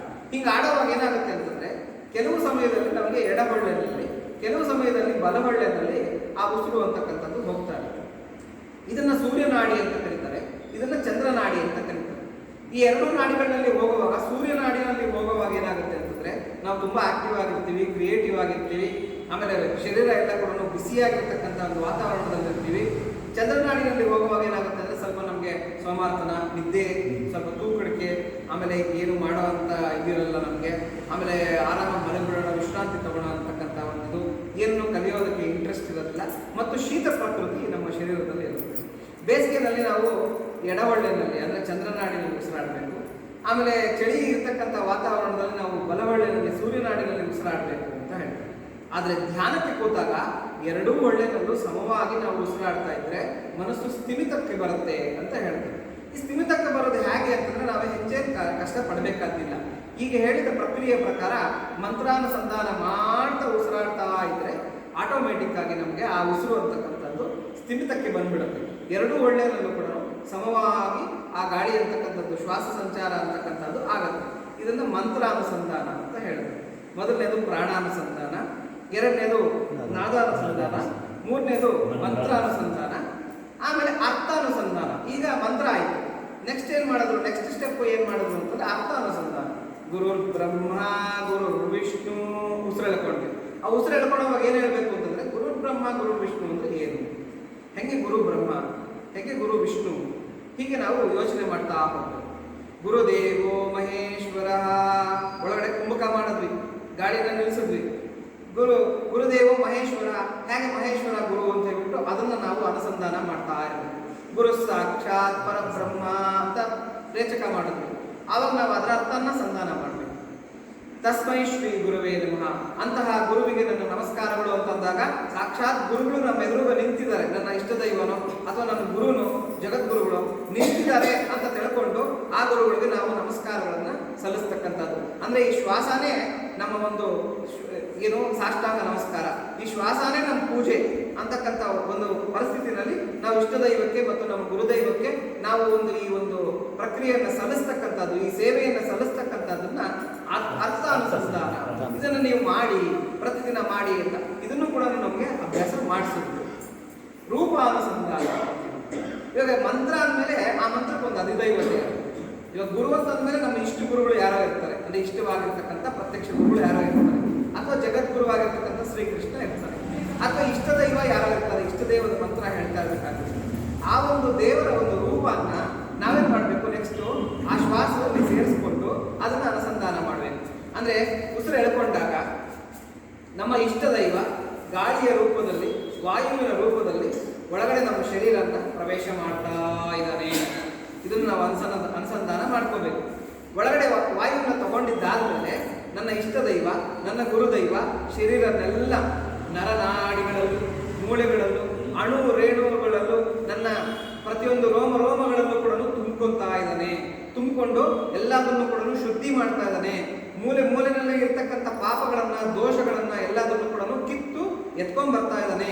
ಈ ಒಂದು ಅನುಸಂಧಾನವನ್ನ ನಾವು ಮಾಡ್ಕೋಬೇಕು. ಅಂದ್ರೆ ರೂಪದ ಬಗ್ಗೆ ನಾವು ಚಿಂತೆ ಮಾಡ್ತಾ ಇರ್ಬೇಕು. ಮತ್ತೆ ರೇಚಕ ಮಾಡುವಾಗ ನನ್ನ ಅದೇ ಇಷ್ಟ ದೈವ ನನ್ನಲ್ಲಿರ್ತಕ್ಕಂಥ ದೋಷಗಳನ್ನ ಮತ್ತೆ ನನ್ನಲ್ಲಿರ್ತಕ್ಕಂಥ ಪಾಪಗಳನ್ನ ಹೊರಗಡೆಗೆ ವಾಯು ರೂಪದಲ್ಲಿ ತಗೊಂಡೊಟ್ಟೋಗ್ತಾ ಇದ್ದಾನೆ. ಹೀಗೆ ನಾವು ಅನುಸಂಧಾನ ಮಾಡ್ತೀವಿ. ಆಚೆ ಕಡೆ ಬಾಹ್ಯ ಕುಂಭಕ ಮಾಡಿದಾಗ ಎಲ್ಲೆಲ್ಲಿರ್ತಕ್ಕಂಥ ಭದ್ರಂ ಕರ್ಣೇ ವಿಷ್ಣು ಯಾಮದೇವ ಅಂತ ಹೇಳ್ತಾರೆ. ಅಂದ್ರೆ ಎಲ್ಲೆಲ್ಲಿರ್ತಕ್ಕಂಥ ಒಳ್ಳೆ ವಿಚಾರ ವಿಚಾರಗಳು, ಎಲ್ಲೆಲ್ಲಿರ್ತಕ್ಕಂಥ ಒಳ್ಳೆ ಒಳ್ಳೆ ವಿಷಯಗಳು, ಪುಣ್ಯಗಳು, ಭಗವದ್ ವಿಚಾರಗಳು ಎಲ್ಲ ಕೂಡ ಇವಾಗ ಮತ್ತೆ ಭಗವಂತ ನಮಗೆ ಅದನ್ನ ವಾಯು ರೂಪದಲ್ಲಿ ತಗೊಂಡು ಮತ್ತೆ ನಮ್ಮ ಶರೀರದೊಳಗಡೆಗೆ ಬರ್ತಾ ಇದ್ದಾನೆ. ಈ ತರ ನಾವು ಪ್ರತಿದಿನ ನಾವು ಇದನ್ನ ಧ್ಯಾನ ರೂಪದಲ್ಲಿ ಆ ಪ್ರಾಣಾಯಾಮಕ್ಕೆ ನಾವು ಜೋಡಿಸ್ಕೊಂಡು ಮಾಡ್ತಕ್ಕಂಥದ್ದನ್ನ ನಾವೇನಂತ ಕರೀತಾರೆ, ರೂಪಾನುಸಂಧಾನ ಅಂತ ಕರೀತಾರೆ. ಹಿಂಗೆ ಪ್ರಾಣಾನುಸಂಧಾನ, ನಾದಾನುಸಂಧಾನ, ಅಂದ್ರೆ ಪ್ರಾಣಾನುಸಂಧಾನ ಫಸ್ಟ್ ಪ್ರಾಕ್ಟೀಸ್ ಮಾಡಬೇಕು, ಅದಾದ್ಮೇಲೆ ನಾದಾನುಸಂಧಾನ ಪ್ರಾಕ್ಟೀಸ್ ಮಾಡಬೇಕು, ಆಮೇಲೆ ಮಂತ್ರಾನುಸಂಧಾನ ಪ್ರಾಕ್ಟೀಸ್ ಮಾಡಬೇಕು. ಮಂತ್ರ ಅಂದ್ರೆ ಒಂದೇ ಇರಬೇಕು, ಇವತ್ತೊಂದು ಮಂತ್ರ ನಾಳೆ ಒಂದು ಮಂತ್ರ ಅಂತಂದ್ರೆ ಮನಸ್ಸು ಅಲ್ಲಿ ನಿಲ್ಗಡೆ ಆಗೋದಿಲ್ಲ. ಹಂಗಾಗಿ ಯಾವುದಾದ್ರು ಇಷ್ಟ ದೈವ ಅದರ ಮಂತ್ರನ ತಗೊಂಡು ಅದನ್ನ ಪ್ರಾಣಾಯಾಮಕ್ಕೆ ಜೋಡಿಸ್ಕೊಂಡು ನಿರಂತರ ನಮ್ಮ ಕಡೆಗೆ ತುದಿಯ ಶ್ವಾಸದವರೆಗೂ ಕೂಡ ಅದನ್ನ ಮಾಡ್ತಾ ಹೋಗ್ಬೇಕು. ನಾವು ಅದನ್ನ ಮಂತ್ರಾನುಸಂಧಾನ, ಅದರ ಅರ್ಥನ ಅನುಸಂಧಾನ ಮಾಡ್ತಕ್ಕಂಥದ್ದು ಅರ್ಥಾನುಸಂಧಾನ, ಮತ್ತೆ ಅದರ ಅವನ ಒಂದು ರೂಪವನ್ನು ನಾವು ಚಿಂತನೆ ಮಾಡ್ತಕ್ಕಂಥದ್ದು ರೂಪಾನುಸಂಧಾನ. ಹೀಗೆ ನಾವು ಮಾಡ್ಕೊಂಡು ಹೋಗ್ಬೇಕು. ಈ ಒಂದು ಮಾತಿದೆ, ಸುಭಾಷಿತ, ಪ್ರಯೋಜನ ಮನುದ್ದಿಶ್ಯ ನಮಂದೋಪಿ ಪ್ರವರ್ತಯೇ ಅಂತ ಹೇಳ್ಬಿಟ್ಟು. ಅಂದ್ರೆ ಏನು ಪ್ರಯೋಜನ ಇಲ್ಲ ಅಂತಂದ್ರೆ ಯಾರು ಏನ್ ಕೆಲಸ ಮಾಡಕ್ ಹೋಗಲ್ಲ. ನಂಗೇನು ಲಾಭ ಅಂತ ಕೇಳ್ತಾರೆ. ಇದನ್ನ ಮಾಡಿದ್ರೆ ನಂಗೇನು ಲಾಭ, ಅದನ್ನ ಸ್ನಾನ ಮಾಡೋದು ನಂಗೇನು ಲಾಭ, ಆ ವರ್ಕ್ ನಂಗೇನು ಲಾಭ. ಅದಕ್ಕೆ ಏನು ಮಾಡ್ತಾರೆ, ದೊಡ್ಡವ್ರು ಚಾಕ್ಲೇಟ್ ಕೊಡ್ತಾರೆ, ಈಗ ಆ ಬರ್ಕೊಂಡ್ರೆ ನಿಮ್ಗೆ ಚಾಕ್ಲೇಟ್ ಕೊಡ್ತೀನಿ ಅಂತ ಹೇಳ್ಬಿಟ್ಟು. ನಾವು ಚಾಕ್ಲೇಟ್ ಆಸೆ ಫಸ್ಟ್ ತಿದ್ದೋಗಿ ಶುರು ಮಾಡ್ತಾನೆ. ಆಮೇಲೆ ಅವ್ನಿಗೆ ಗೊತ್ತಾಗುತ್ತೆ ಈ ಚಾಕ್ಲೇಟ್ ನನಗೆ ಬೇಕಾಗಿಲ್ಲ, ಇವು ಸುಮ್ಮನೆ ನನಗೆ ಆಸೆ ಇಕ್ಕಿಸ್ತಾ ಇತ್ತು ಅಷ್ಟೇ, ಆದರೆ ಆಮೇಲೆ ಲಾಭ ಇದೆ ಅನ್ನೋದು ಅವ್ನಿಗೆ ಗೊತ್ತಾಗುತ್ತೆ. ಹಾಗೆ ಇಲ್ಲಿ ನಮಗೆ ಕೆಲವು ಫಲಗಳನ್ನು ಹೇಳಿದ್ರು. ಆ ಫಲಗಳನ್ನು ಕೂಡ ಅವ್ರು ಹೇಳಿದ್ರು. ಏನು ಅಂತಂದ್ರೆ ಈ 4 ಈ 5 ನಾವು ಪ್ರತಿದಿನ ನಾವು ಅನುಸಂಧಾನ ಮಾಡ್ತಾ ಹೋದಾಗ ನಮಗೆ ಏನೇನು ಸ್ಥಿತಿಗಳು ಶಕ್ತಿಗಳು ಆಗುತ್ತೆ ಅಂತಕ್ಕಂಥದ್ದು. ಮೊದಲನೇದಾಗಿ ವಾಕ್ ಶಕ್ತಿ ಉಂಟಾಗುತ್ತೆ. ವಾಕ್ ಶಕ್ತಿ ಅಂದ್ರೆ ಏನು ಅಂದ್ರೆ ಕೆಲವರು ಮಾತಾಡುವಾಗ ಹೇಗೆ ಮಾತಾಡ್ತಾರಂತೆ ಅಂದ್ರೆ ಅವ್ರು ಹೇಳಿದ್ದನ್ನೇ ನಾನು ಹೇಳ್ತಾ ಇದ್ದೀನಿ. ಇಲ್ಲಿ ನಂದೇನು ಕಪೋಲ ಕಲ್ಪಿತ ಇಲ್ಲ. ಅವ್ರು ಹೇಳಿದ್ದೇನಂದ್ರೆ ಕೆಲವರು ತುಂಬಾ ಮೆತ್ತಗೆ ಮಾತಾಡ್ತಾರೆ, ಏನು ಅವರ ಒಂದು ಭಾಷೆಯಲ್ಲಿ ಒಂದು ಶಕ್ತಿ ಇರಲ್ಲ, ಅವರ ಭಾಷೆಯಲ್ಲಿ ಒಂದು ಗತ್ತಿರಲ್ಲ, ಆ ತರ ಮಾತಾಡ್ತಾ ಇರ್ತಾರೆ.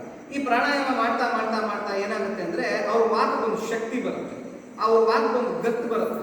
ಅಂದ್ರೆ ಅವ್ರೇನೋ ಒಂದು ಮಾತು ಹೇಳಿದ್ದಾರೆ ಅಂತಂದ್ರೆ ಪ್ರತಿಯೊಬ್ಬರು ಹೃದಯಕ್ಕೂ ಹೋಗಿ ನಾಟುತ್ತೆ. ಆ ಥರದ ಒಂದು ಮಾತನ್ನ ಹೇಳ್ತಾರೆ. ಇದು ಎಲ್ಲಿಂದ ಬರುತ್ತೆ ಅಂತಂದ್ರೆ ವಾಕ್ ಶಕ್ತಿ ಅಂತ ಕರೀತಾರೆ. ಯಾರು ಪ್ರಾಣಾಯಾಮ ಪ್ರತಿದಿನ ಮಾಡ್ತಾ ಇರ್ತಾರೆ ಅವ್ರ ವಾಕ್ ಶಕ್ತಿ ಬರುತ್ತೆ. ಅಂದ್ರೆ ನಾವು ಮಾತಾಡೋದ್ರಲ್ಲಿ ಒಂದು ಶಕ್ತಿ ಇರುತ್ತೆ.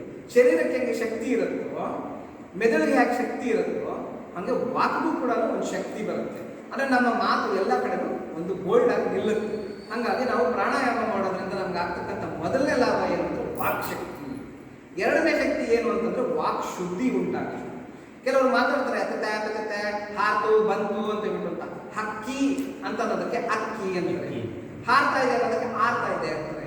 ಹಿಂಗೆ ವಾಕ್ ಶುದ್ಧಿ ಇರೋದಿಲ್ಲ, ಕರೆಕ್ಟಾಗಿ ಕ್ಲೀನಾಗಿ ಮಾತಾಡೋದಿಲ್ಲ. ಇವಾಗ ಪ್ರಾಣಾಯಾಮ ಮಾಡ್ತಾ ಮಾಡ್ತಾ ಮಾಡ್ತಾ ಮಾಡ್ತಾ ನಮ್ಗೇನಾಗುತ್ತೆ ಅಂದ್ರೆ ವಾಕ್ ಶುದ್ಧಿ ಉಂಟಾಗುತ್ತೆ. ಅಂದ್ರೆ ನಾವು ಮಾತಾಡೋದನ್ನ ಸ್ಪಷ್ಟವಾಗಿ ಕ್ರಮಬದ್ಧವಾಗಿ ಹೆಂಗೆ ಮುಟ್ಟಿಸ್ಬೇಕೋ, ಯಾರಿಗೆ ಕಲ್ಪಿಸ್ಬೇಕೋ ಆ ಥರ ಅವ್ರು ಮಾತಾಡ್ತಕ್ಕಂಥ ಚಾಕಚಕ್ಯತೆ ಅಂತಕ್ಕಂಥದ್ದು ಪ್ರಾಣಾಯಾಮದಿಂದ ಬರುತ್ತೆ. ಹಾಗಾಗಿ ನೆಕ್ಸ್ಟ್ ನಮಗೆ ಸಿಗ್ತಕ್ಕಂಥ ಸಿದ್ಧಿ ಲಾಭ ಪ್ರಾಣಾಯಾಮದಿಂದ ಏನಪ್ಪಾ ಅಂತಂದ್ರೆ ವಾಕ್ ಶುದ್ಧಿ. ಮೂರನೇದು ಸಿಗುತ್ತೆ, ಇದು ಅತೀಂದ್ರಿಯವಾಗಿರ್ತಕ್ಕಂಥದ್ದು ಮತ್ತು ಐಶ್ವರ್ಯ ಗುಣ, ವಾಕ್ ಸಿದ್ಧಿ. ವಾಕ್ ಸಿದ್ಧಿ ಉಂಟಾಗ್ಬಿಡುತ್ತೆ. ಯಾರು ಪ್ರಾಣಾಯಾಮ ಈ ರೀತಿಯಲ್ಲಿ ಮಾಡ್ತಾ ಇರ್ತಾರೆ ಅವ್ರಿಗೆ ವಾಕ್ ಸಿದ್ಧಿ ಉಂಟಾಗ್ಬಿಡುತ್ತೆ. ಅವ್ರು ಹೆಂಗೆ ಅಂತಂದ್ರೆ ಜಾಸ್ತಿ ಮಾತಾಡಲ್ಲ. ಸಾಮಾನ್ಯಕ್ಕೆ ಯೋಗಿಗಳು ನೋಡಿ ಜಾಸ್ತಿ ಮಾತಾಡೋದಿಲ್ಲ. ಯೋಗಿಗಳು, ಸಾಧಕರು, ಭಕ್ತರು ಜಾಸ್ತಿ ಮಾತಾಡೋದಿಲ್ಲ, ತುಂಬಾ ಮೌನವಾಗಿರ್ತಾರೆ, ಯಾರ ಜೊತೆ ಸೇರಲ್ಲ, ಎಲ್ಲೋ ಇರ್ತಾರೆ, ಏನೋ ಇದು ಮಾಡ್ತಿರ್ತಾರೆ. ಅವ್ರ ವಾಕ್ ಸಿದ್ಧಿ ಉಂಟಾಗುತ್ತೆ. ಅಪ್ಪಿತಪ್ಪಿ ಅವ್ರ ಬಾಯಿಂದ ಏನೋ ಕೆಟ್ಟ ಮಾತು ಬಂತು ಅಂತಂದ್ರೆ ಅದು ನಿಜ ಆಗುತ್ತೆ. ಅಪ್ಪಿತಪ್ಪಿ ಯಾರ ವಿಚಾರದನ್ನ ಒಳ್ಳೆ ಮಾತು ಬಂತು ಅಂದ್ರೆ ಅದು ನಿಜ ಆಗುತ್ತೆ. ಇದನ್ನ ವಾಕ್ ಸಿದ್ಧಿ ಅಂತ ಕರೀತಾರೆ. ಈ ವಾಕ್ ಸಿದ್ಧಿ ಉಂಟಾಗ್ಬಿಟ್ರೆ ಏನಾಗುತ್ತೆ ಅಂತಂದ್ರೆ ಶಾಪ ಕೊಡ್ತಕ್ಕಂಥ, ವರ ಕೊಡ್ತಕ್ಕಂಥ ಒಂದು ಶಕ್ತಿ ಉಂಟಾಗುತ್ತೆ. ಆದ್ರೆ ಇದು ಕೂಡ ತಾತ್ಕಾಲಿಕ. ಈ ಚಾಕ್ಲೇಟು ಇವು ಮೂರು ಕೂಡ ಚಾಕ್ಲೇಟೇ ಇವು ಮೂರು ಕೂಡ ಚಾಕ್ಲೇಟೇ. ಆ ಕಲಿಯೋದ್ರಿಂದ ಬರ್ತಕ್ಕಂಥ ಸಿದ್ಧಿ ಅಲ್ಲ ಇದು. ಇದೇನು ಅಂತಂದ್ರೆ ನಮಗೆ ಅದರಲ್ಲಿ ಇಂಟ್ರೆಸ್ಟ್ ಹುಟ್ಟಲಿ, ನಾವು ಅದನ್ನು ಚೆನ್ನಾಗಿ ಕಲಿಯೋಂಗಾಗಲಿ ಅಂತಕ್ಕಂಥ ತಾತ್ಕಾಲಿಕವಾಗಿ ನಮಗೆ ಕೊಡ್ತಾ ಇರ್ತಕ್ಕಂಥ ಚಾಕ್ಲೇಟ್ ಇದು. ಅಂದ್ರೆ ವಾಕ್ ಶಕ್ತಿ, ವಾಕ್ ಶುದ್ಧಿ, ವಾಕ್ ಸಿದ್ಧಿ ಅಂತಕ್ಕಂಥ ಚಾಕ್ಲೇಟ್ಗಳನ್ನು ಕೊಡ್ತಾ ಇದ್ದಾರೆ. ಆದ್ರೆ ನಿಜವಾಗ್ಲೂ ಕೂಡ ಈ ಪ್ರಾಣಾಯಾಮ ಮಾಡೋದ್ರಿಂದ ಉಂಟಾಗ್ತಕ್ಕಂಥ ಲಾಭ ಏನು ಅಂತಂದ್ರೆ ಇವು ಮೂರನ್ನೂ ಮೀರಿರ್ತಕ್ಕಂಥ ಈಶ್ವರ ಪ್ರಾಪ್ತಿ. ಈಶ್ವರ ಪ್ರಾಪ್ತಿ ಅಂತಕ್ಕಂಥ ಲಾಭ ಉಂಟಾಗಿರುತ್ತೆ. ಈ ಸಂಸಾರ ಚಕ್ರದಿಂದ ವಿಮುಕ್ತಿ ಅಂತಕ್ಕಂಥದ್ದು ಸಿಗುತ್ತೆ. ಮತ್ತು ತ್ರಿಲೋಕಗಳನ್ನು ಸಂಚಾರ ಮಾಡ್ತಕ್ಕಂಥ ಮತ್ತು ತ್ರಿಕಾಲಗಳನ್ನು ಏಕಕಾಲದಲ್ಲಿ ದರ್ಶಿಸ್ತಕ್ಕಂಥ ಶಕ್ತಿ ಉಂಟಾಗುತ್ತೆ. ಇಲ್ಲಿ ಜ್ಞಾನಚಕ್ಷು ಅಂತಕ್ಕಂಥದ್ದು ಓಪನ್ ಆಗುತ್ತೆ, ಅಂದ್ರೆ ತೆರೆದುಕೊಳ್ಳುತ್ತೆ. ಹಾಗಾಗಿ ಈ ಪ್ರಾಣಾಯಾಮನ ಈ 5 ವಿಧದಲ್ಲಿ ಮಾಡಿ ಅಂತಕ್ಕಂಥದ್ದು ಅವರ ಒಂದು ದಿವ್ಯವಾಗಿರ್ತಕ್ಕಂಥ ಸಂದೇಶ. ನಾವು ಕೂಡ ವಿದ್ಯಾರ್ಥಿಗಳಾಗಿ ಅಲ್ಲಿ ಕಲ್ತ್ವಿ, ಇನ್ನು ಇವಾಗಲೂ ಕೂಡ ವಿದ್ಯಾರ್ಥಿಗಳಾಗಿ ಇದ್ದೀವಿ. ಇನ್ನು ಚಿಕ್ಕದಾಗಿ ಈ ಎಳೆ ಮಗು ಇನ್ನ ಕಂಡುಬಿಟ್ಟು ತೆವಳ್ತಾ ಇದ್ದಂಗೆ ಈ ಒಂದು ಸಾಧನೆಗಳನ್ನ ನಾವು ಮಾಡ್ತಾ ಇದ್ದೀವಿ. ತಾವು ಕೂಡ ಈ ಒಂದು ಇರ್ತಕ್ಕಂಥ ಒಂದು ಮಾಹಿತಿಗಳನ್ನು ಗ್ರಹಿಸಿ ಇದನ್ನ ಕೂಡ ನೀವು ಅಳವಡಿಸ್ಕೊಂಡು ಜೀವನದಲ್ಲಿ ಇದನ್ನ ಮಾಡ್ಕೊಂಡು ಹೋದ್ರೆ ನಿಮಗೂ ಕೂಡ ಹೆಚ್ಚು ಲಾಭ ಆಗುತ್ತೆ ಅಂತಕ್ಕಂಥದ್ದು ಒಂದು ಉದ್ದೇಶ. ಮತ್ತು ಇದರಲ್ಲಿ ನಮಗೆ ಭಸ್ತ್ರಿಕಾ, ಮುಖದೋತಿ, ಕಪಾಲಭಾತಿ ಅಂತಕ್ಕಂಥ 3 ಪ್ರಾಣಾಯಾಮಗಳ ವಿಧಗಳನ್ನು ಹೇಳ್ಕೊಟ್ರು, ಸೂರ್ಯ ನಮಸ್ಕಾರಗಳನ್ನು ಹೇಳ್ಕೊಟ್ರು, ಒಂದು 5-6 ಮುದ್ರೆಗಳನ್ನು ಹೇಳ್ಕೊಟ್ರು ಮತ್ತು ಯೋಗಾಸನಗಳನ್ನು ನಮಗೆ ಅಲ್ಲಿ ಪ್ರಾಕ್ಟೀಸ್ ಮಾಡ್ತೀವಿ.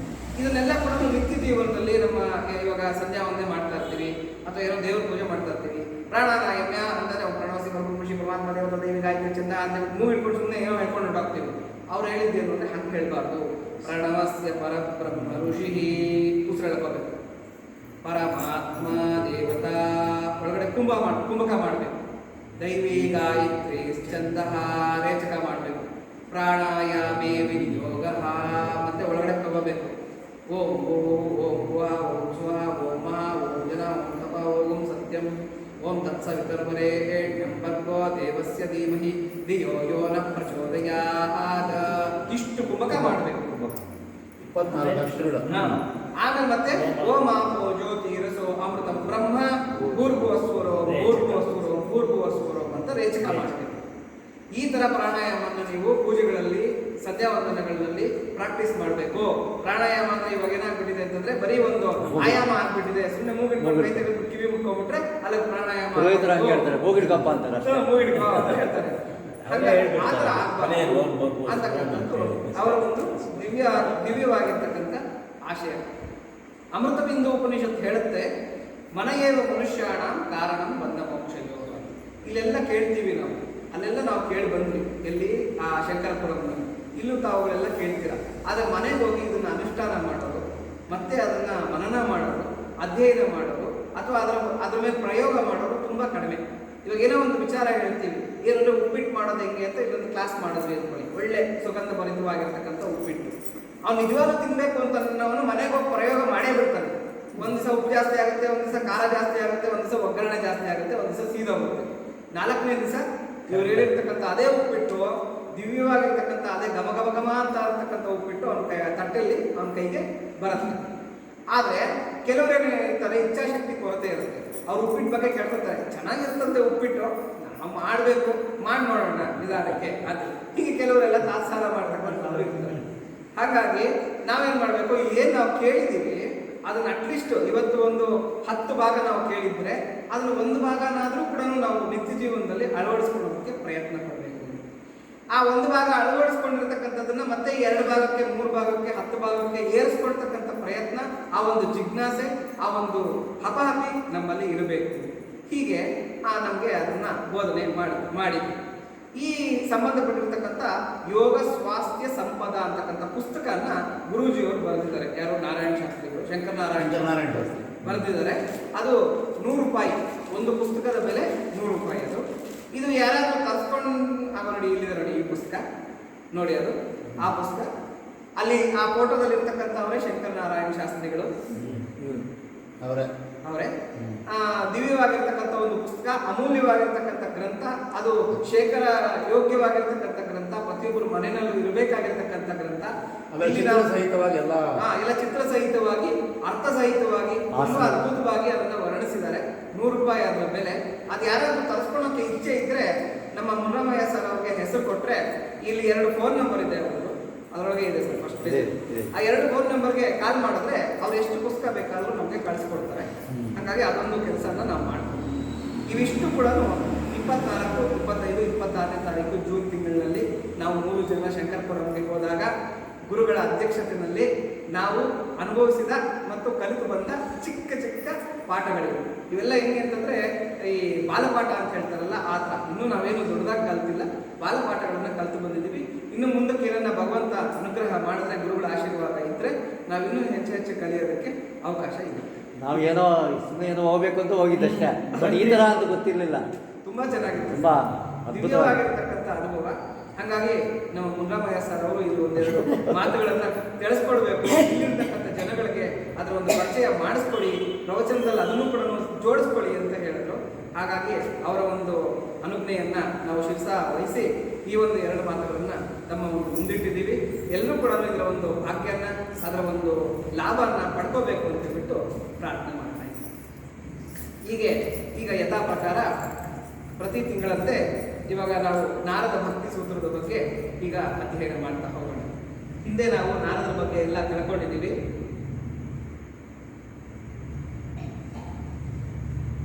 ನಾರದರು ಯಾರು, ಹೇಗೆ ಬ್ರಹ್ಮಮಾನಸ ಪುತ್ರರಾದರು, ಅವರು ಆ ಬ್ರಹ್ಮಮಾನಸ ಪುತ್ರರಾಗೋದಕ್ಕೆ ಅವರು ಮಾಡಿರ್ತಕ್ಕಂಥ ಪುಣ್ಯ ವಿಶೇಷ ಏನು, ನಾರದರು ಬೇರೆ ಯಾವ್ಯಾವ ಗ್ರಂಥನ ಬರೆದಿರ, ಭಕ್ತಿಶಾಸ್ತ್ರಕ್ಕೆ ಸಂಬಂಧಪಟ್ಟಿರ್ತಕ್ಕಂಥ ಈ ಭಕ್ತಿ ಗ್ರಂಥನೇ ಯಾಕೆ ಬರೆದರು, 84 ಸೂತ್ರಗಳನ್ನು ತುಂಬಾ ಅದ್ಭುತವಾಗಿ ರಚನೆ ಮಾಡಿದ್ದಾರೆ. ಸೂತ್ರ ಅಂದ್ರೆ ಏನು, ಸೂತ್ರಗಳು ಅಂತಂದ್ರೆ ಅದು ಏನನ್ನು ನಿರ್ದೇಶಿಸುತ್ತೆ, ಇವಿಷ್ಟು ಕೂಡ ಕಳೆದ ಒಂದು ಪ್ರವಚನದ ಅವಧಿಯಲ್ಲಿ ನಾವು ತಿಳ್ಕೊಂಡಿದ್ದೀವಿ. ಸಾಕಷ್ಟು ಜನ ಬಂದಿರಲಿಲ್ಲ, ಒಂದೆರಡು ಕತೆ ಹೇಳಿದ್ದೆ. ಆ ಕಥೆಯನ್ನ ಇವಾಗ ಮತ್ತೆ ನಾನು ರಿಪೀಟ್ ಮಾಡಿಬಿಟ್ಟು ಮುಂದುವರಿಸ್ತೀನಿ.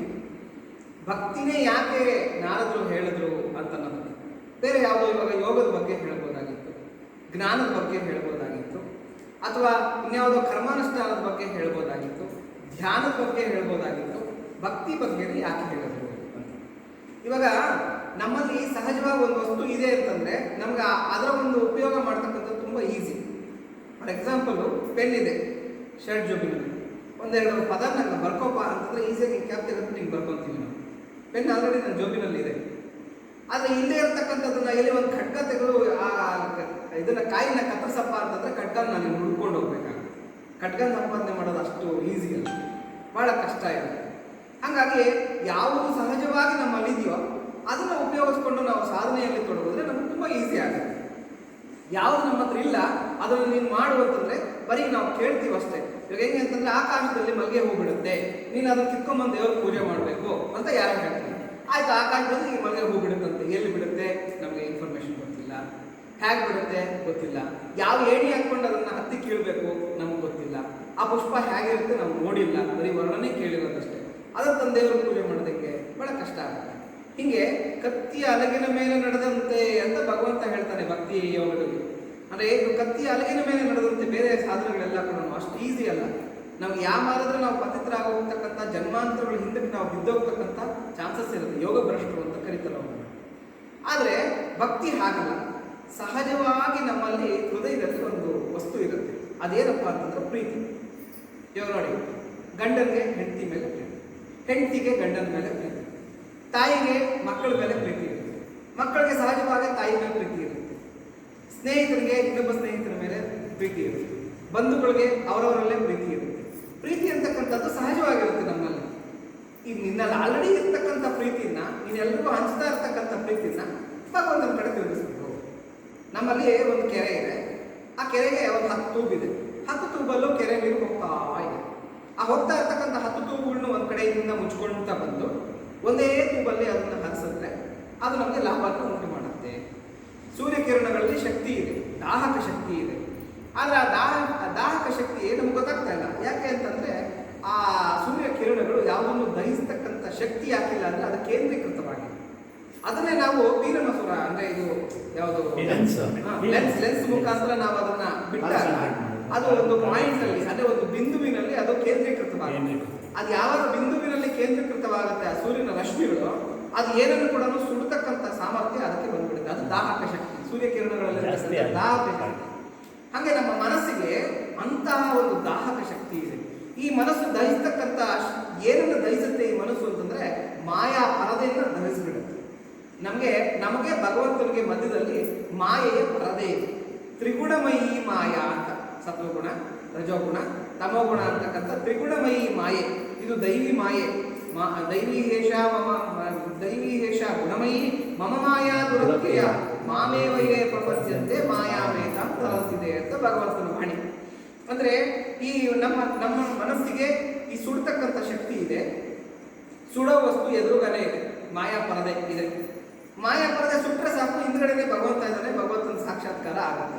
ಆದ್ರೆ ಮಾಯಾ ಪರದೆಯನ್ನ ಸುಡೋದು ಅಷ್ಟು ಸುಲಲಿತವಾಗಿರ್ತಕ್ಕಂಥ ಕೆಲಸ ಅಲ್ಲ.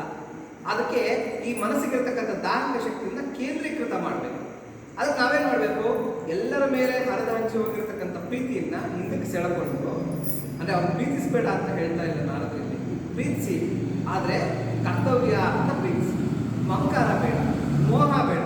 ಮೋಹ ಮಮಕಾರಗಳನ್ನು ಬಿಟ್ಟುಬಿಟ್ಟು ಅದೇ ಪ್ರೀತಿಯನ್ನು ಹಿಂದಕ್ಕೆ ಸೆಳ್ಕೊಂಡು ಅಷ್ಟೂ ಪ್ರೀತಿಯನ್ನು ಭಗವಂತನ ಕಡೆಗೆ ಹರಿಸಿದ್ರೆ ಆವಾಗ ಮನಸ್ಸಿಗೆ ದಾಹಕ ಶಕ್ತಿ ಬರುತ್ತೆ.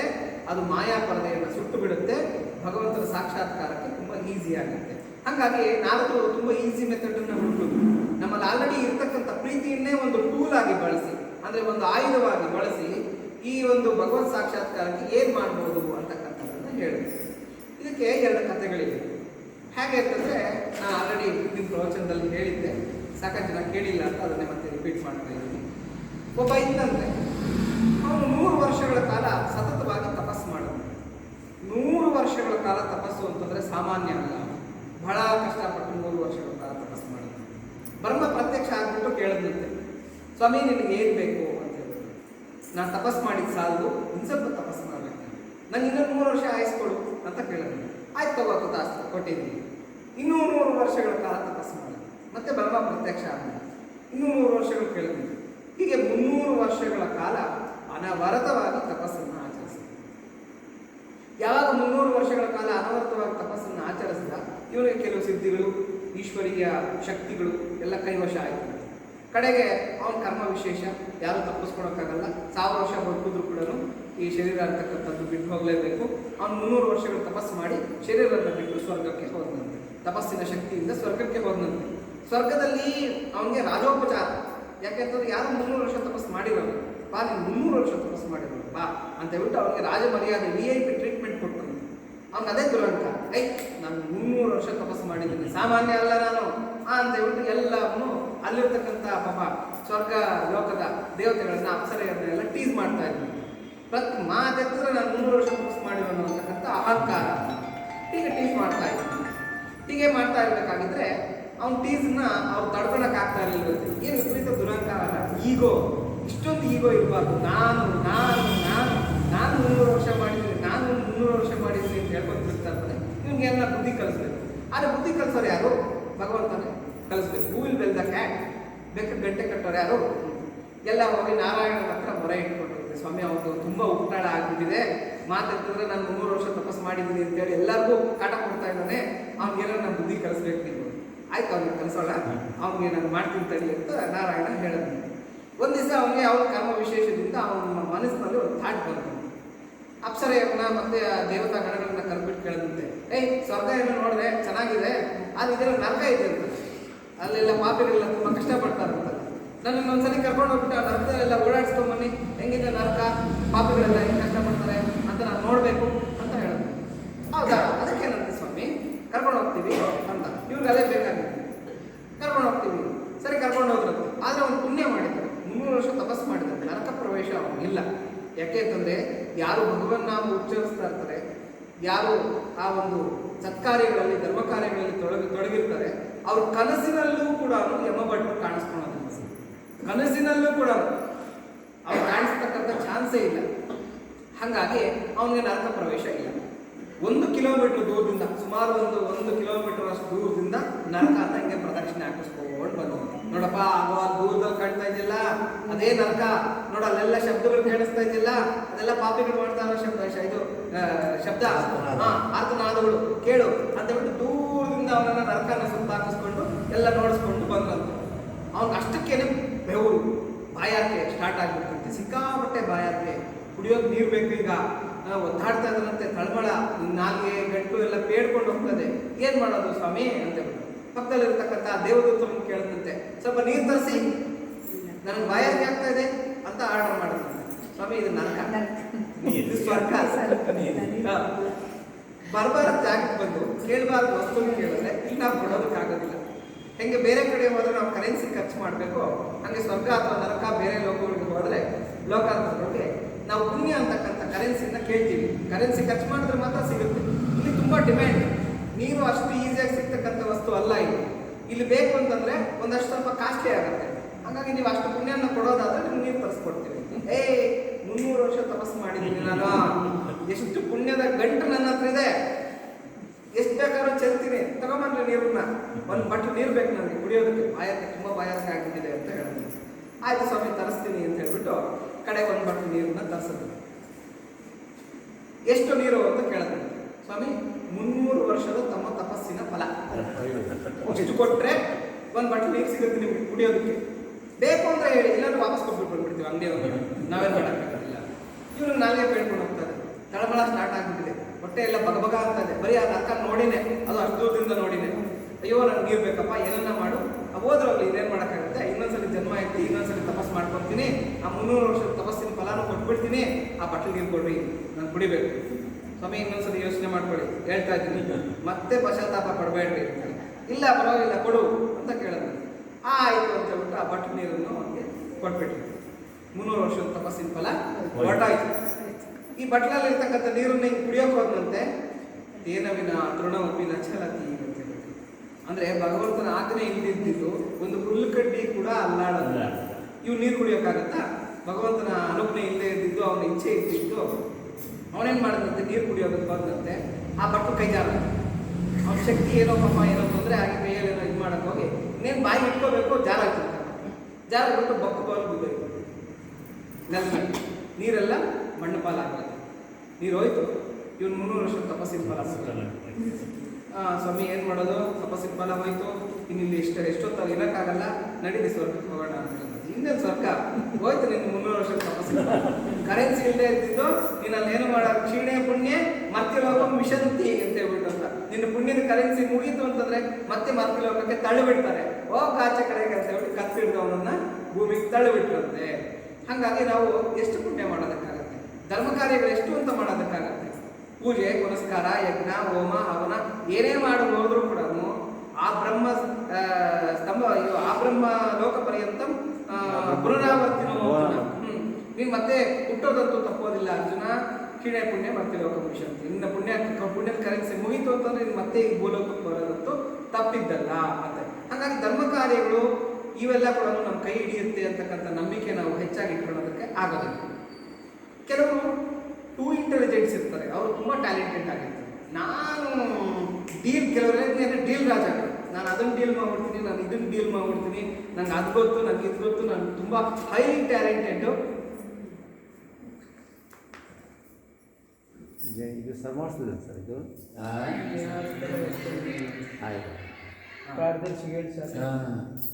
ತುಂಬ ಟ್ಯಾಲೆಂಟೆಡ್ ನಾನು. ಹಾಗಾಗಿ ನಾನು ಎಲ್ಲದನ್ನು ಡೀಲ್ ಮಾಡ್ತೀನಿ, ನಂಗೆ ತುಂಬ ಚೆನ್ನಾಗಿರ್ತಕ್ಕಂಥ ಬುದ್ಧಿಮತ್ತೆ ಇದೆ ಅಂತ ಹೇಳ್ಬಿಟ್ಟು ಹೇಳ್ತಾರೆ. ವೇದಗಳು ಏನು ಹೇಳುತ್ತೆ ಅಂತಂದರೆ, ಯೋ ವೇದ ಅವೇದಾಭವತಿ ಅಂತ ಹೇಳುತ್ತೆ. ಅಂದರೆ ನಿನ್ನ ಟ್ಯಾಲೆಂಟು, ನಿನ್ನ ಜ್ಞಾನ ಎಲ್ಲ ಕೂಡ ಎಲ್ಲಿವರೆಗೂ ಅಂತಂದರೆ ಒಂದು ಹಂತದವರೆಗೂ ಮಾತ್ರನೇ. ಆ ಹಂತ ಮೀರ್ತು ಅಂತಂದರೆ ಆ ಒಂದು ಜ್ಞಾನ ಕೂಡ ಯೋ ವೇದ ಅವೇದಾಭವತಿ. ಯಾವ ಜ್ಞಾನ ನಿನ್ನ ಹತ್ರ ಇದೆಯೋ ಆ ಜ್ಞಾನ ನಿನ್ನ ಕೆಲಸಕ್ಕೆ ಬರ್ದಿರ ಆಗ್ಬಿಡುತ್ತೆ. ಹಾಗಾಗಿ ನಿನ್ನ ಇಂಟೆಲಿಜೆನ್ಸು, ನಿನ್ನ ಲೌಕಿಕ ಜ್ಞಾನ ಇವ್ಯಾವುದು ಕೂಡ ನಿನ್ನ ಕೈ ಹಿಡಿತಕ್ಕಂಥ ಚಾನ್ಸಸ್ಸು ಇಲ್ಲ. ಅದಕ್ಕೊಂದು ಎಕ್ಸಾಂಪಲು ಶ್ರೀರಾಮಕೃಷ್ಣ ತುಂಬ ಚೆನ್ನಾಗಿ ಹೇಳ್ತಾರೆ. ಒಂದು ಸ್ಕೂಲ್ ಇತ್ತಂತೆ, ಸ್ಕೂಲ್ ಪಕ್ಕದಲ್ಲೇ ಒಂದು ದೊಡ್ಡ ಮಾವಿನ ತೋಪಿತ್ತಂತೆ. ಆ ಒಂದು ಮಾವಿನ ತೋಪಲ್ಲಿ ನಾನಾ ಥರದ ಮಾವಿನ ಜಾತಿಯ ಮರಗಳನ್ನು ಬೆಳೆಸಿತ್ತು. ಆ ಮಾವಿನ ಜಾತಿ ಮರಗಳಲ್ಲಿ ಸಾಕಷ್ಟು ಹಣ್ಣುಗಳೆಲ್ಲ ಜಗೀತಾ ಇತ್ತಂತೆ. ಈ ಹುಡುಗರಿಗೆ, ಆ ಸ್ಕೂಲಲ್ಲಿ ಇರ್ತಕ್ಕಂಥ ಒಂದು 4 ಜನ ಹುಡುಗರಿಗೆ ಅದನ್ನು ತಿನ್ನಬೇಕು, ಸವಿಬೇಕು ಅಂತಕ್ಕಂಥ ಇಚ್ಛೆ ಕೆಲವರಿಗೆ. 4 ಜನಕ್ಕೂ ಸವಿಬೇಕು ಅನ್ನೋ ಇಚ್ಛೆ ಇದೆ. ಅದರಲ್ಲಿ ಒಂದು 2-3 ಜನ ಏನು ಮಾಡ್ತಾ ಇದ್ರಂತೆ ಅಂದರೆ, ಈ ತೋಟ ಯಾವಾಗ ಪ್ರಾರಂಭ ಮಾಡೋದು, ಯಾರು ಪ್ರಾರಂಭ ಮಾಡೋದು, ಇದಕ್ಕೆ ಗಿಡಗಳನ್ನೆಲ್ಲ ಎಲ್ಲಿಂದ ತರಿಸೋದು, ಯಾವ್ಯಾವ ಜಾತಿ ಗಿಡಗಳಿದೆ, ಇದಕ್ಕೆ ಎಷ್ಟು ಎಲೆಗಳಿವೆ, ಯಾವ ಥರದ್ದು ಇದು ಹೂ ಬಿಡುತ್ತೆ, ಯಾವ ಥರ ಹಣ್ಣು ಬಿಡುತ್ತೆ, ಎಷ್ಟೆಷ್ಟು ಕಾಲದಲ್ಲಿ ಇದೆಲ್ಲ ಹಣ್ಣಾಗುತ್ತೆ, ಈ ಥರ ಜಿಜ್ಞಾಸೆಗಳು. ಸರಿ, ಎಲ್ಲರೂ ಏನಾಗುತ್ತೆ, ಒಂದು ಪೀರಿಯಡು ಗ್ಯಾಪ್ ಸಿಕ್ತಂತೆ, ಟೀಚರ್ ಬಂದಿರಲಿಲ್ಲಂತೆ, ಒಂದು ಪೀರಿಯಡ್ ಗ್ಯಾಪ್ ಸಿಕ್ತು. ನೀನು ಅಡಿರೋ ಮಾವಿನ ತಪ್ಪು ನೋಡ್ಕೊಂಡು ಬಂದ್ಬಿಡೋಣ ಅಂತ ಹೇಳ್ಬಿಟ್ಟು 4 ಜನ ಮಾವಿನ ತಪ್ಪಿಗೆ ಬಂದರು. ಮಾವಿನ ತಪ್ಪಕ್ಕೆ ಬಂದು ಎಲ್ಲ ಮಾವಿನ ಹಣ್ಣು ಗಿಡಗಳಲ್ಲೆಲ್ಲ ನೋಡ್ತಾ ಇಲ್ಲಂತೆ. ಅದರಲ್ಲಿ 3 ಜನ ಅಲ್ಲೇ ಒಂದು ಚರ್ಚೆಗೆ ನಿಂತರಂತೆ. ಒಬ್ಬ ಹೇಳದಂತೆ, ಇದು ಬಹುಶಃ ಈಸ್ಟ್ ಇಂಡಿಯಾ ಕಂಪನಿಯವರು ಸ್ಥಾಪನೆ ಮಾಡಿರೋ ಒಂದು ಇದಿರ್ಬೋದು, ಯಾವುದೋ ಮಾವಿನ ತೋಪು ಇರ್ಬೋದು ಅಂತ ಒಬ್ಬನು ಪ್ರಾರಂಭ ಮಾಡೋದಂತೆ. ಇನ್ನೊಬ್ಬನು ಹೇಳದಂತೆ, ಇಲ್ಲ ಇಲ್ಲ, ಈ ಮಾವಿನ ತೋಪು ನೋಡಿದ್ರೆ 10 ವರ್ಷದ್ದು ಅನ್ಸಲ್ಲ, ಇದೆಲ್ಲ ಇತ್ತೀಚೆಗೆ ಪ್ರಾರಂಭ ಆಗಿರೋದಷ್ಟೇ, ಇದನ್ನು ಯಾರೋ ನಾಟಿ ಮಾಡಿ ಬೆಳೆಸಿರ್ತಕ್ಕಂಥದ್ದು ಅಂತ. ಇನ್ನೊಬ್ರು, ಇಲ್ಲ ಇಲ್ಲ, ಇದು ಕಾಡಷ್ಟೇ, ಇದು ಅದಾಗದೆ ಬೆಳೆದ್ಬಿಟ್ಟಿದೆ, ಅದನ್ನ ಯಾರೋ ಇವಾಗ ಮೇಂಟೈನ್ ಮಾಡ್ತಾ ಇದಾರೆ ಅಷ್ಟೇ ಅಂತ. ಹಿಂಗೆ ಒಂದು 3-4 ಜನ ಅಲ್ಲೇ ಜಿಜ್ಞಾಸೆಗಳು ಮಾಡಿಕೊಂಡು ಎಲ್ಲ ಮಾತಾಡಿಕೊಂಡು ಮಾಡ್ತಾರೆ. ಅದು ವಾಗ್ಯುದ್ಧಗಳಿಗೆ ಹೋಗ್ಬಿಡ್ತಂತೆ. ವಾಗ್ಯುದ್ಧಗಳು ಯಾವುದೂ ಕೂಡ ತೀರ್ಮಾನಕ್ಕೆ ಬರಲಿಲ್ಲ. ಈಸ್ಟ್ ಇಂಡಿಯಾ ಕಂಪ್ನಿನ ಇತ್ತೀಚಿಂದ ಅದಾಗದೆ ಬೆಳೀತಾ ಯಾರನ್ನ ನಾಟಿದಾರ ಏನೂ ತೀರ್ಮಾನಕ್ಕೆ ಬರಲಿಲ್ಲ. ಅವ್ರನ್ನ ಜಗ್ಗಾಡ್ತಾನೇ ಇದಾರಂತೆ, ನಾನು ಹೇಳಿದ್ದೆ ಕರೆಕ್ಟು ಅಂತ. ಅದನ್ನು ಒಬ್ಬ ಏನು ಮಾಡಿದ್ರಂತೆ, ಬುದ್ಧಿವಂತ, ತೋಟದ ಮಾಲಿ ಎಲ್ಲಿದ್ದಾನೆ ಅಂತ ಹುಡುಕೊಂಡಂತೆ. ನಿಧಾನ ತೋಟ ಎಲ್ಲ ಹೋದರೆ ಅಲ್ಲಿ ತೋಟದ ಮಾಲಿ ಕೂತ್ಕೊಂಡು ಎಲ್ಲೋ ಏನೋ ಮಾತಾಡ್ತಾ ಇದ್ದಂತೆ ಕೂಲಿ ಕಾರ್ಮಿಕರ ಜೊತೆ. ಇವರು ವಿನಯವಾಗಿ ಹೋಗಿ ನಮಸ್ಕಾರ ಮಾಡಿ, ನಾನು ಇಲ್ಲೇ ಪಕ್ಕದ ಸ್ಕೂಲಲ್ಲಿ ಓದ್ತಾ ಇದ್ದೀನಿ, ನಾನು ಸ್ಟೂಡೆಂಟು, ನಾವು ಸ್ಕೂಲಿಂದ ನೋಡ್ತಾ ಇರ್ತೀವಿ, ನಿಮ್ಮ ತೋಟ ತುಂಬ ಸುಂದರವಾಗಿ ಕಾಣುತ್ತೆ, ಯಾರು ಮಾಡಿದ್ದಾರೆ ಈ ತೋಟ, ಎಷ್ಟು ಚೆನ್ನಾಗಿದೆ, ಒಂದ್ಸರಿ ಹಂಗೆ ಓಡಾಡ್ಕೊಂಡು ಬರೋಣ ಅಂತ ಬಂದೆ, ತೋಟ ನೋಡಿ ಹೊರಟೋಗ್ತೀನಿ, ತಾವೇನಾ ಈ ತೋಟದ ಮಾಲಿ ಅಂತ ಹೇಳಿದ್ನಂತೆ. ಅವನು ವಿನಯ, ಅವನು ಸವಿಯಾಗಿರ್ತಕ್ಕಂಥ ಮಾತು, ಅವನ ವಿಧೇಯತೆ, ಇದನ್ನೆಲ್ಲ ನೋಡಿ ತೋಟದ ಮಾಲಿಗೆ ಹೃದಯ ತುಂಬಿ ಬಂತಂತೆ. ಬಾಕಂದ ಇಲ್ಲಿ ಬಾ ಅಂತ ಪಕ್ಕದಲ್ಲಿ ಕೂಡಿಸ್ಕೊಂಡಂತೆ.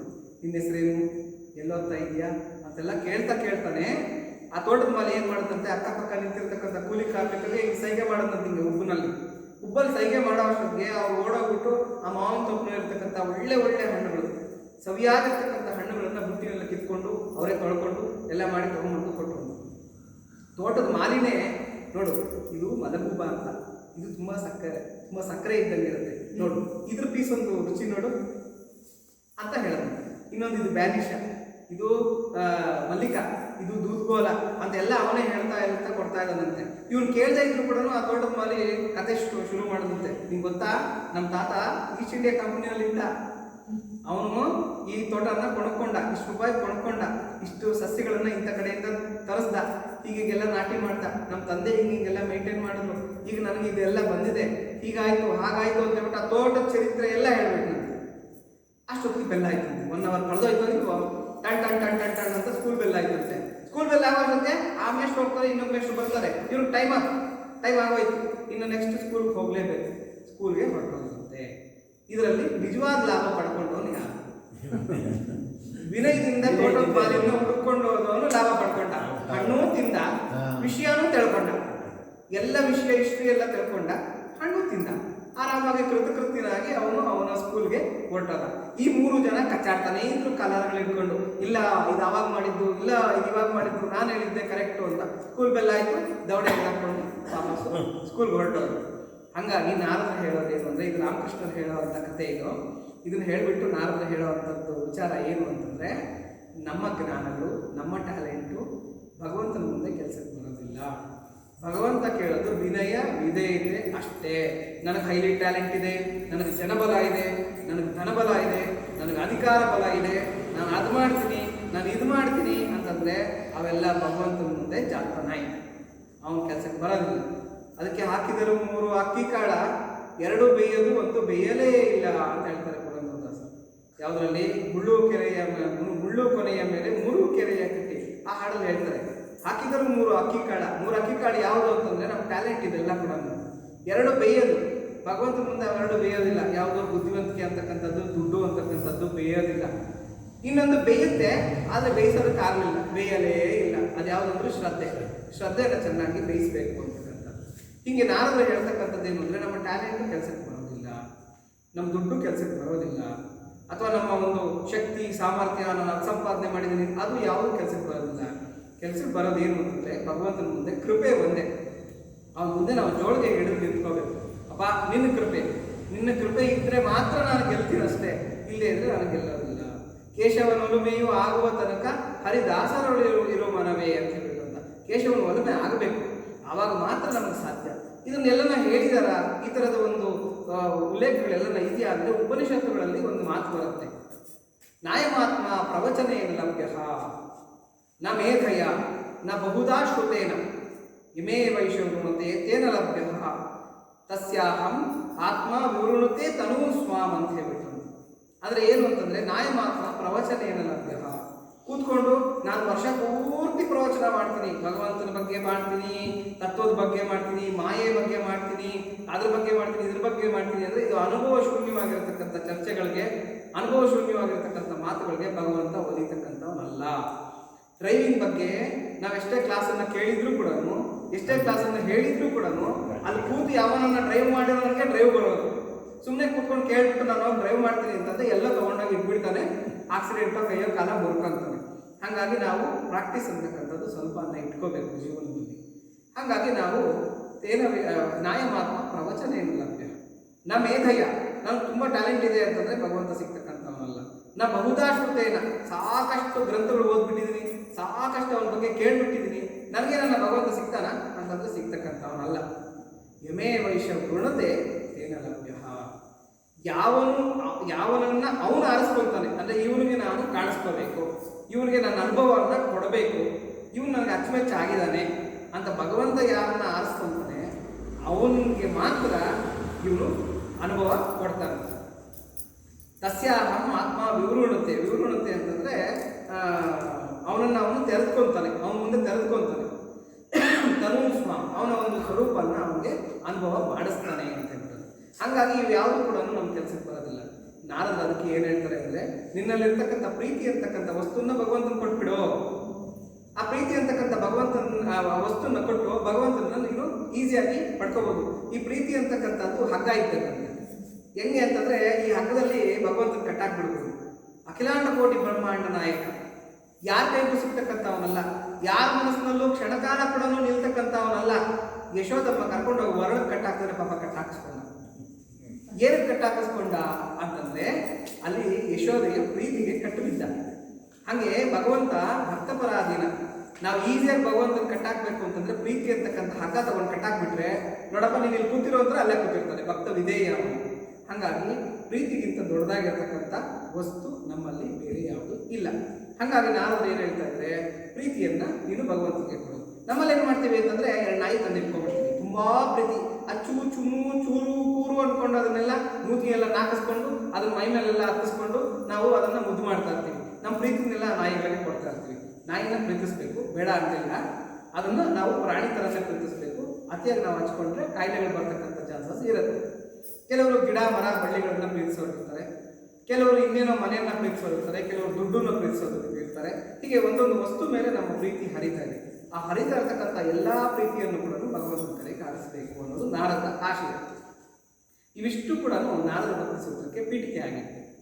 ಈಗ ನಾರದ ಭಕ್ತಿ ಸೂತ್ರದ ಬಗ್ಗೆ ನಾವು ಒಂದು ಕ್ಷಣಕಾಲ ಹಾಗೆ ಒಂದು ಸೂತ್ರದ ಬಗ್ಗೆ ನಾವು ಇವತ್ತು ಅದನ್ನು ಮಾಡತಕ್ಕಂಥ ಅದ್ರ ಬಗ್ಗೆ ನಾವು ತಿಳ್ಕೊಳ್ತಕ್ಕಂಥ ಒಂದು ವಿಚಾರವನ್ನು ಮಾಡೋಣ. ಮೊದಲನೇ ಸೂತ್ರ ಏನು ಅಂತಂದ್ರೆ, ಅಥಾತೋ ಭಕ್ತಿಂ ವ್ಯಾಖ್ಯಾಸ್ಯಾಮಃ ಅಂತಕ್ಕಂಥದ್ದು ಮೊದಲನೇ ಸೂತ್ರ. ಅಥಾತೋ ಭಕ್ತಿಂ ವ್ಯಾಖ್ಯಾಸ್ಯಾಮಃ. ಈಗ ಮಾತಾಡ್ತಾ ಇರ್ತಕ್ಕಂಥದ್ದು, ಇಷ್ಟೊತ್ತು ಮಾತಾಡಿದ್ದು ಏನೇನೋ ಮಾತುಗಳಾಯಿತು. ಈಗ ಮಾತಾಡ್ತಾ ಇರ್ತಕ್ಕಂಥದ್ದು ಸಾಕ್ಷಾತ್ ನಾರದರು, ದೇವರ್ಷಿ ನಾರದರು ಮಾತಾಡ್ತಾ ಇದ್ದಾರೆ. ಮೊದಲನೇ ಸೂತ್ರ ಏನು ಅಂದರೆ, ಅಥಾತೋ ಭಕ್ತಿಂ ವ್ಯಾಖ್ಯಾಸ್ಯಾಮಃ. ಈಗ ನಾನು ಭಕ್ತಿಯ ಬಗ್ಗೆ ಮಾತಾಡ್ತಾ ಇದ್ದೀನಿ ಅಂತ ಹೇಳ್ತಾ ಇದ್ದಾರೆ ನಾರದರು. ಅಥಾತೋ ಅಂತಾನೆ ಯಾಕೆ ಪ್ರಾರಂಭ ಮಾಡೋದು ನಾರದರು? ಬೇರೆ ಏನೋ ಒಂದು ಪದದಿಂದ ಮಾಡ್ಬೋದಾಗಿತ್ತಲ್ಲ. ಅಥಾತೋ ಅಂತಾನೆ ಯಾಕೆ ಮಾಡೋದು ಅಂತಂದರೆ, ಆ ಕಾರ ಅನ್ನೋದು ಭಗವತ್ ಸ್ವರೂಪ. ಆ ಅಂತಕ್ಕಂಥದ್ದು ಭಗವತ್ ಸ್ವರೂಪ. ಆ ಉ ಮಾ ಓಂಕಾರದಲ್ಲೂ ಕೂಡ ಆನೇ ಪ್ರಥಮವಾಗಿ ಬರುತ್ತೆ. ಅಕ್ಷರಾಣ ಅಕಾರೋಸ್ಮಿ ಅಂತ ಹೇಳ್ಕೊಂಡಿದ್ದಾನೆ ಭಗವಂತ ಭಗವದ್ಗೀತೆಯಲ್ಲಿ. ಅಂದರೆ ಎಲ್ಲ ಅಕ್ಷರಗಳಲ್ಲಿ ನಾನು ಅಕಾರ ಆಗಿದ್ದೀನಿ ಅಂತ ಹೇಳ್ಬಿಟ್ಟು.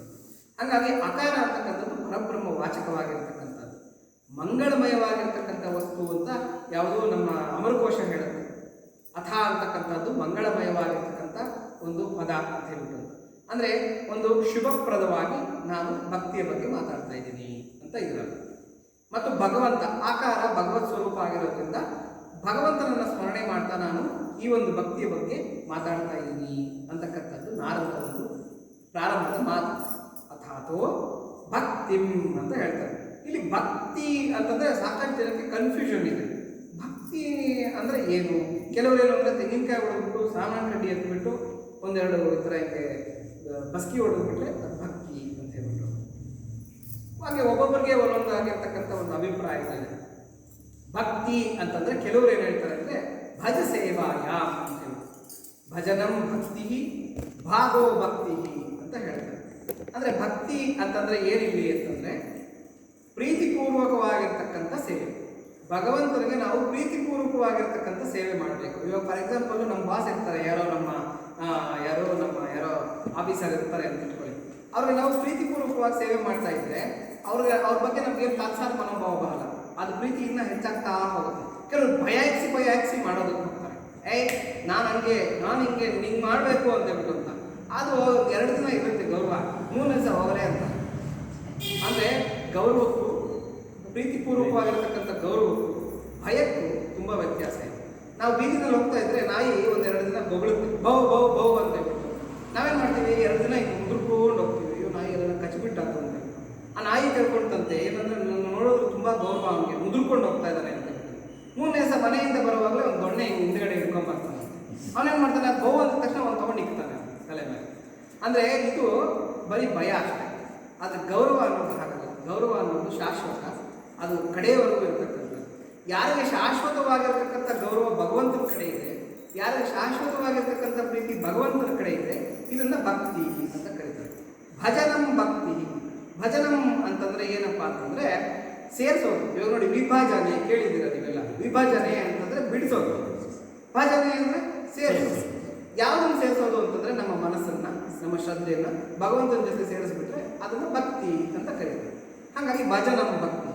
ಕೆಲವರು ವ್ಯಾಖ್ಯಾನ ಮಾಡ್ತಾರೆ ಭಂಜನಂ ಭಕ್ತಿ ಅಂತ ಹೇಳ್ಬಿಟ್ಟು. ಈ ಭಕ್ತಿ ಏನು ಮಾಡುತ್ತೆ ಅಂದರೆ ನಮ್ಮ ಇರ್ತಕ್ಕಂಥ ದೋಷಗಳನ್ನು, ಪಾಪಗಳನ್ನು, ಇವುಗಳನ್ನೆಲ್ಲ ನಮ್ಮಿಂದ ತೊಲಗಿಸುತ್ತೆ, ನಾಶನ ಮಾಡುತ್ತೆ. ಹಾಗಾಗಿ ಭಂಜನಂ ಭಕ್ತಿ. ಭಾಗವ ಭಕ್ತಿ ಏನು, ಶ್ರದ್ಧಾಪೂರ್ವಕವಾಗಿ ಭಗವಂತನನ್ನು ಶರಣಾಗತಿ ಮಾಡ್ತಕ್ಕಂಥದ್ದೇ ಭಕ್ತಿ ಅಂತ ಹೇಳ್ತಾರೆ. ಹೀಗೆ ಭಕ್ತಿಯ ಮೇಲೆ ಬೇರೆ ಬೇರೆ ವ್ಯಾಖ್ಯಾನಗಳಿದೆ. ಇಲ್ಲಿ ನಾರದರು ಭಕ್ತಿ ಅಂತಕ್ಕಂಥದ್ದು ಏನು ಅಂತಲೇ ಇಡೀ ಗ್ರಂಥದಲ್ಲಿ ವರ್ಣಿಸ್ತಾ ಹೋಗ್ತಾರೆ. ನಾವು ಹಾಗಾಗಿ ಈ ಗ್ರಂಥನ ತಿಳ್ಕೊಳ್ತಾ ಹೋದಂಗೆ ಭಗವಂತನಿಗೆ ಹೆಂಗೆ ಬಳಿಸಾಡಬೇಕು, ಹೆಂಗೆ ಶರಣಾಗತಿ ಮಾಡಬೇಕು, ಅವನನ್ನು ಒಲಿಸ್ಕೊಳ್ತಕ್ಕಂಥ ಟ್ರಿಕ್ಸ್ ಏನು, ಇವೆಲ್ಲ ನಾರದರು ತುಂಬ ಚೆನ್ನಾಗಿ ವರ್ಣನೆ ಮಾಡ್ತಾ ಹೋಗ್ತಾರೆ. ಅಥಾತೋ ಭಕ್ತಿ ವ್ಯಾಖ್ಯಾಸ್ಯಾಮ. ನಾನು ಈಗ ಭಕ್ತಿಯ ಕುರಿತು ಮಾತಾಡ್ತಾ ಇದ್ದೀನಿ ಅಂತಕ್ಕಂಥದ್ದು ನಾರದರ ಒಂದು ಆಶಯ. ಇದು ಮೊದಲನೇ ಸೂತ್ರ, ಅಥಾತೋ ಭಕ್ತಿ ವ್ಯಾಖ್ಯಾಸ್ಯಾಮ ಅಂತಕ್ಕಂಥದ್ದು. ಹಾಗಾಗಿ ಈ ಪ್ರೀತಿ ನಮ್ಮಲ್ಲಿರ್ತಕ್ಕಂಥ, ಸಹಜವಾಗಿ ನಮ್ಮ ಹೃದಯದಲ್ಲಿರ್ತಕ್ಕಂಥ ಪ್ರೀತಿಯಿಂದ ಭಗವಂತನ ಕಡೆಗೆ ನಾವು ಕಳಿಸ್ಬೋದು. ಅಂದರೆ ಕಳಿಸಿ ನಾವು ಈಸಿಯಾಗಿ ನಾವು ಅದನ್ನು ಪಡ್ಕೋಬೋದು. ಕೆಲವರು ನೋಡಿ, ಭಗವಂತನಿಗೆ ನಾವು ನಮ್ಮ ಶಾಸ್ತ್ರಗಳು ಕೂಡ ಅದಕ್ಕೆ ಒಂದು ಅನುಕೂಲ ಮಾಡಿಕೊಟ್ಟಿದೆ.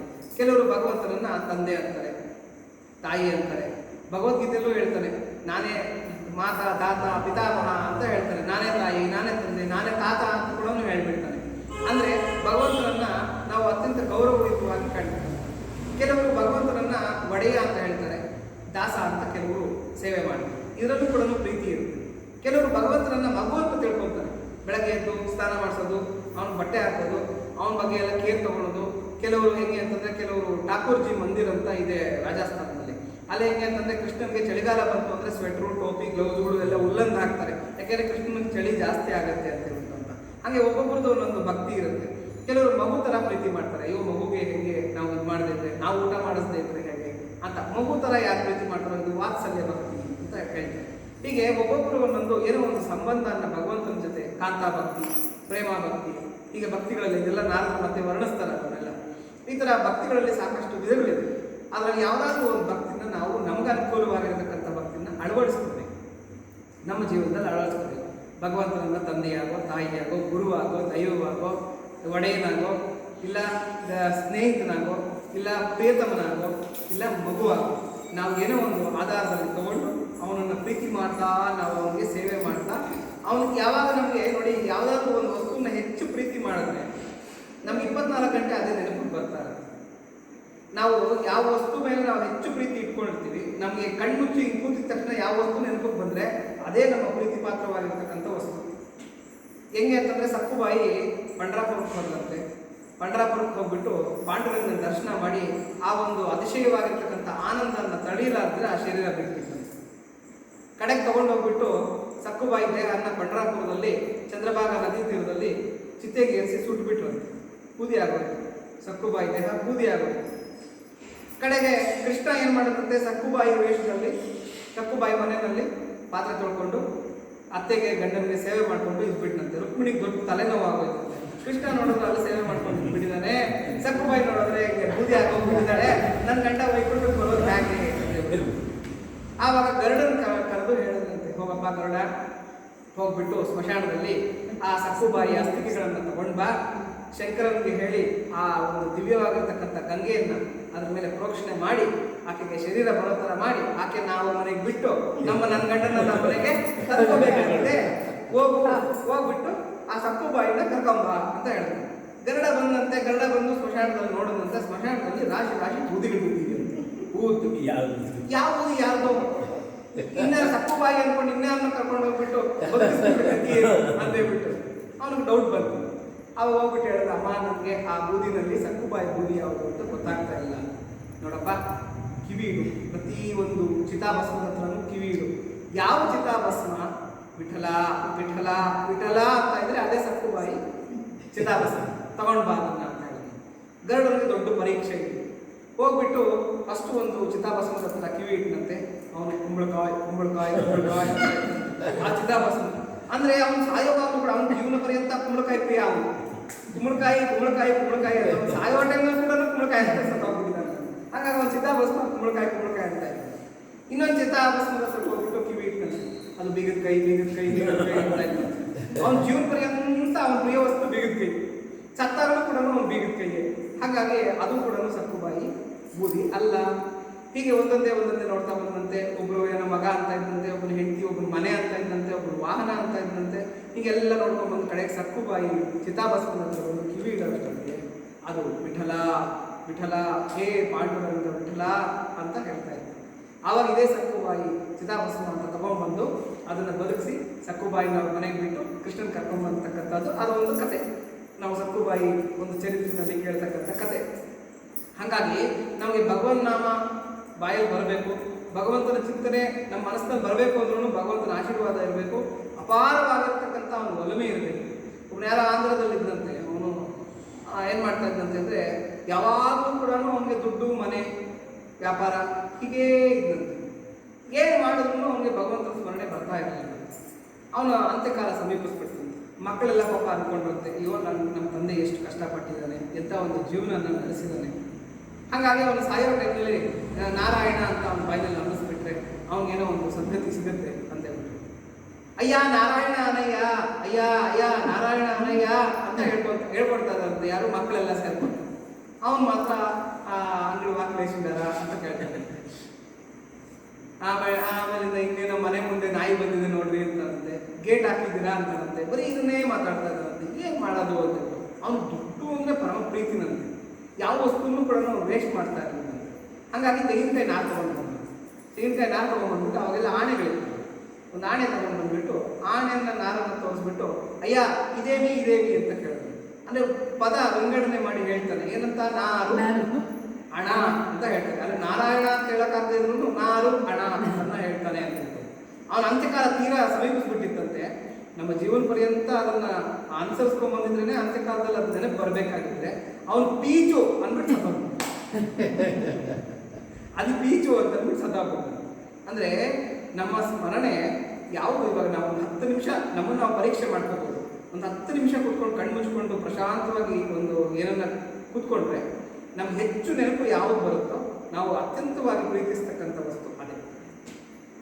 ಒಂದ್ಸರಿ ರೈತ ಹೋಗ್ಬಿಟ್ಟು ರಾಮಕೃಷ್ಣ ಪರಮಹಂಸರನ್ನು ಕೇಳ್ತಾನೆ, ಸ್ವಾಮಿ ನನಗೆ ಒಂದು ಟಗರಿದೆ, ಟಗರು ಬಿಟ್ಟರೆ ನಂಗೆ ಬೇರೆ ಇನ್ನೇನೂ ಇಲ್ಲ, ನನ್ನ ಜೀವನದಲ್ಲಿ ಇರ್ತಕ್ಕಂಥ ವಸ್ತು ಟಗರೊಂದೇ, ನನಗೆ ಸರ್ವಸ್ವ ಅದೇ. ಆದರೆ ನಾನು ಭಗವಂತನ ಸಾಕ್ಷಾತ್ಕಾರ ಮಾಡ್ಕೊಳ್ಳೇಬೇಕೀಗ, ನನಗೇನನ್ನ ಮಾರ್ಗ ಹೇಳಿ. ರಾಮಕೃಷ್ಣ ಪರಮಹಂಸರು ಇದರಲ್ಲೆಲ್ಲ ಬಹಳ ನಿಸ್ಸೀಮರು. ನೋಡಪ್ಪ ನಿಂಗೆ ಮನೆ ಇದೆಯಾ ಅಂತ ಕೇಳಿದ್ರು. ಇಲ್ಲ ಸ್ವಾಮಿ ನಮ್ಗೇನಂತ ಮನೆ ಇಲ್ಲ, ಎಲ್ಲ ವಾಸ ಮಾಡ್ತೀನಿ. ಫಲ ಗದ್ದೆ ಏನನ್ನ ಇದೆಯಾ? ಇಲ್ಲ ಬೇರೆಯವ್ರ ಹೊಲದಲ್ಲಿ ಕೆಲಸ ಮಾಡ್ತೀನಿ, ನನಗೆ ಅಂತ ಏನು ಫಲ ಇಲ್ಲ.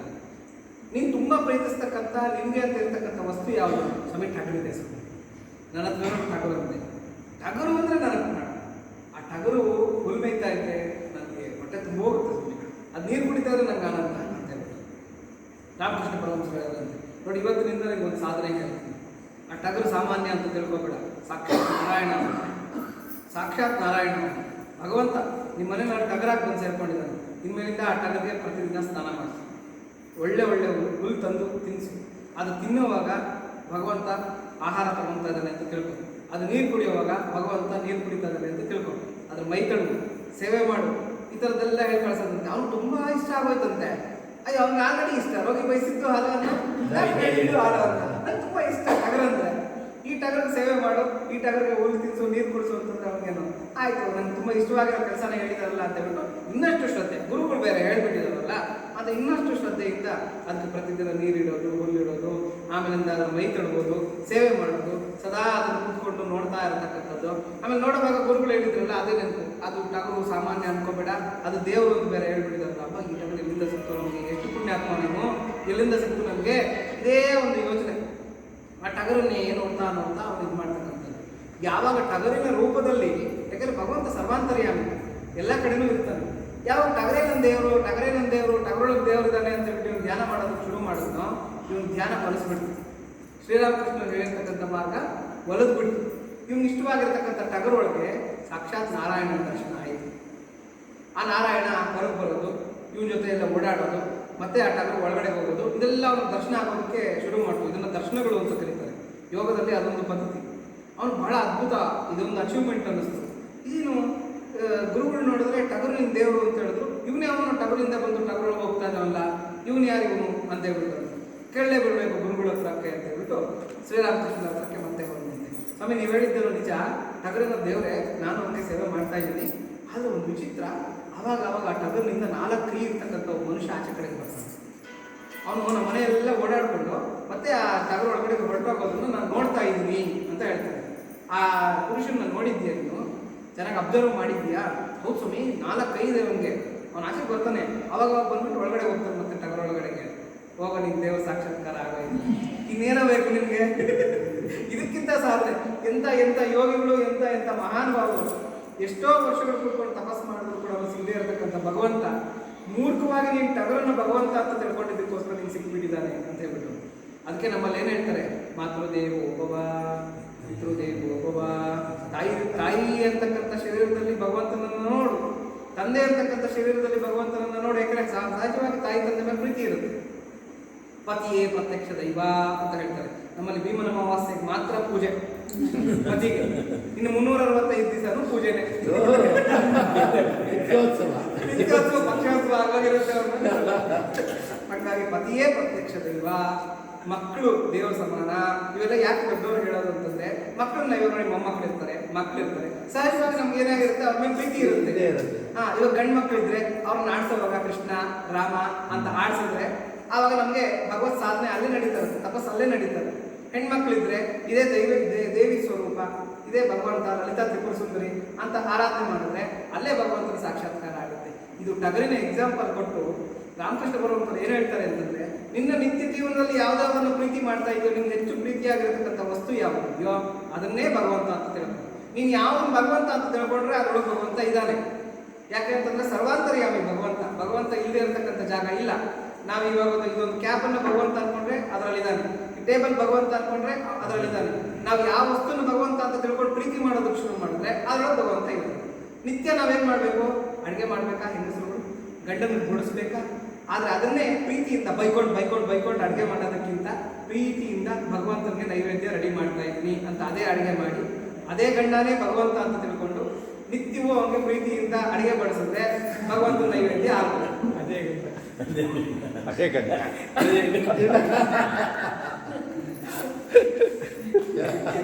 ಅದೇ ಮಕ್ಕಳಿಗೆ ನಾವು ಅಲ್ಲಿ ಚಂದಮಾಮನ್ ತೋರಿಸ್ತಾ ಅದು ತೋರಿಸ್ತಾ ನಾವು ಊಟ ಮಾಡಿಸೋವಾಗ ಭಗವಂತನಿಗೆ ನೈವೇದ್ಯ ಮಾಡುತ್ತಾ ಇದ್ದೀವಿ ಅಂತ ಪ್ರೀತಿ ಮಾಡಿದ್ರೆ ಅಲ್ಲಿ ನಮ್ಮ ಸಾಧನೆ ಆಗೋಯ್ತು.